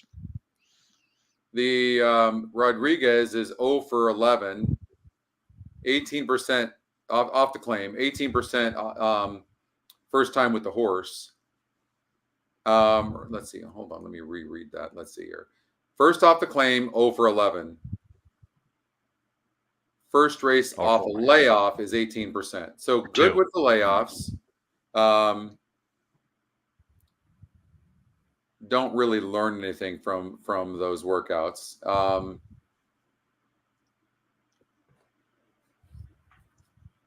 I mean, you can't say this horse can't win. And it's the EquinEdge long shot as well. But yeah, I guess I'm going to just go 2-3. I try to beat the 7 personally because of the slow break and the literally 0 pace. So I'll try to do that. So, all right, David's on the 7. I'm on the 2 and the 3. So for both of mine, David, we moved pretty quick today. We did, and we both have a number of long shots. So I'm pumped up to watch how those horses run, and maybe we can have a little drama. Which analysts long shots do better, right? So we have some interesting horses. We're looking for value. I think I really like our approach today, and we'll see how it goes. Yeah, well, I always enjoy our time doing this, and we're getting. I think we're learning a lot about this and how to do this, and people are learning how to play in the NHC as well, and play in the tournaments, and it's a lot of fun. Way to go, Jeff! Nice going, David, too, on saving. Almost $57 on the feeder, right? That's what you saved yourself, and you got in there, and now let's parlay that into another entry into the NHC.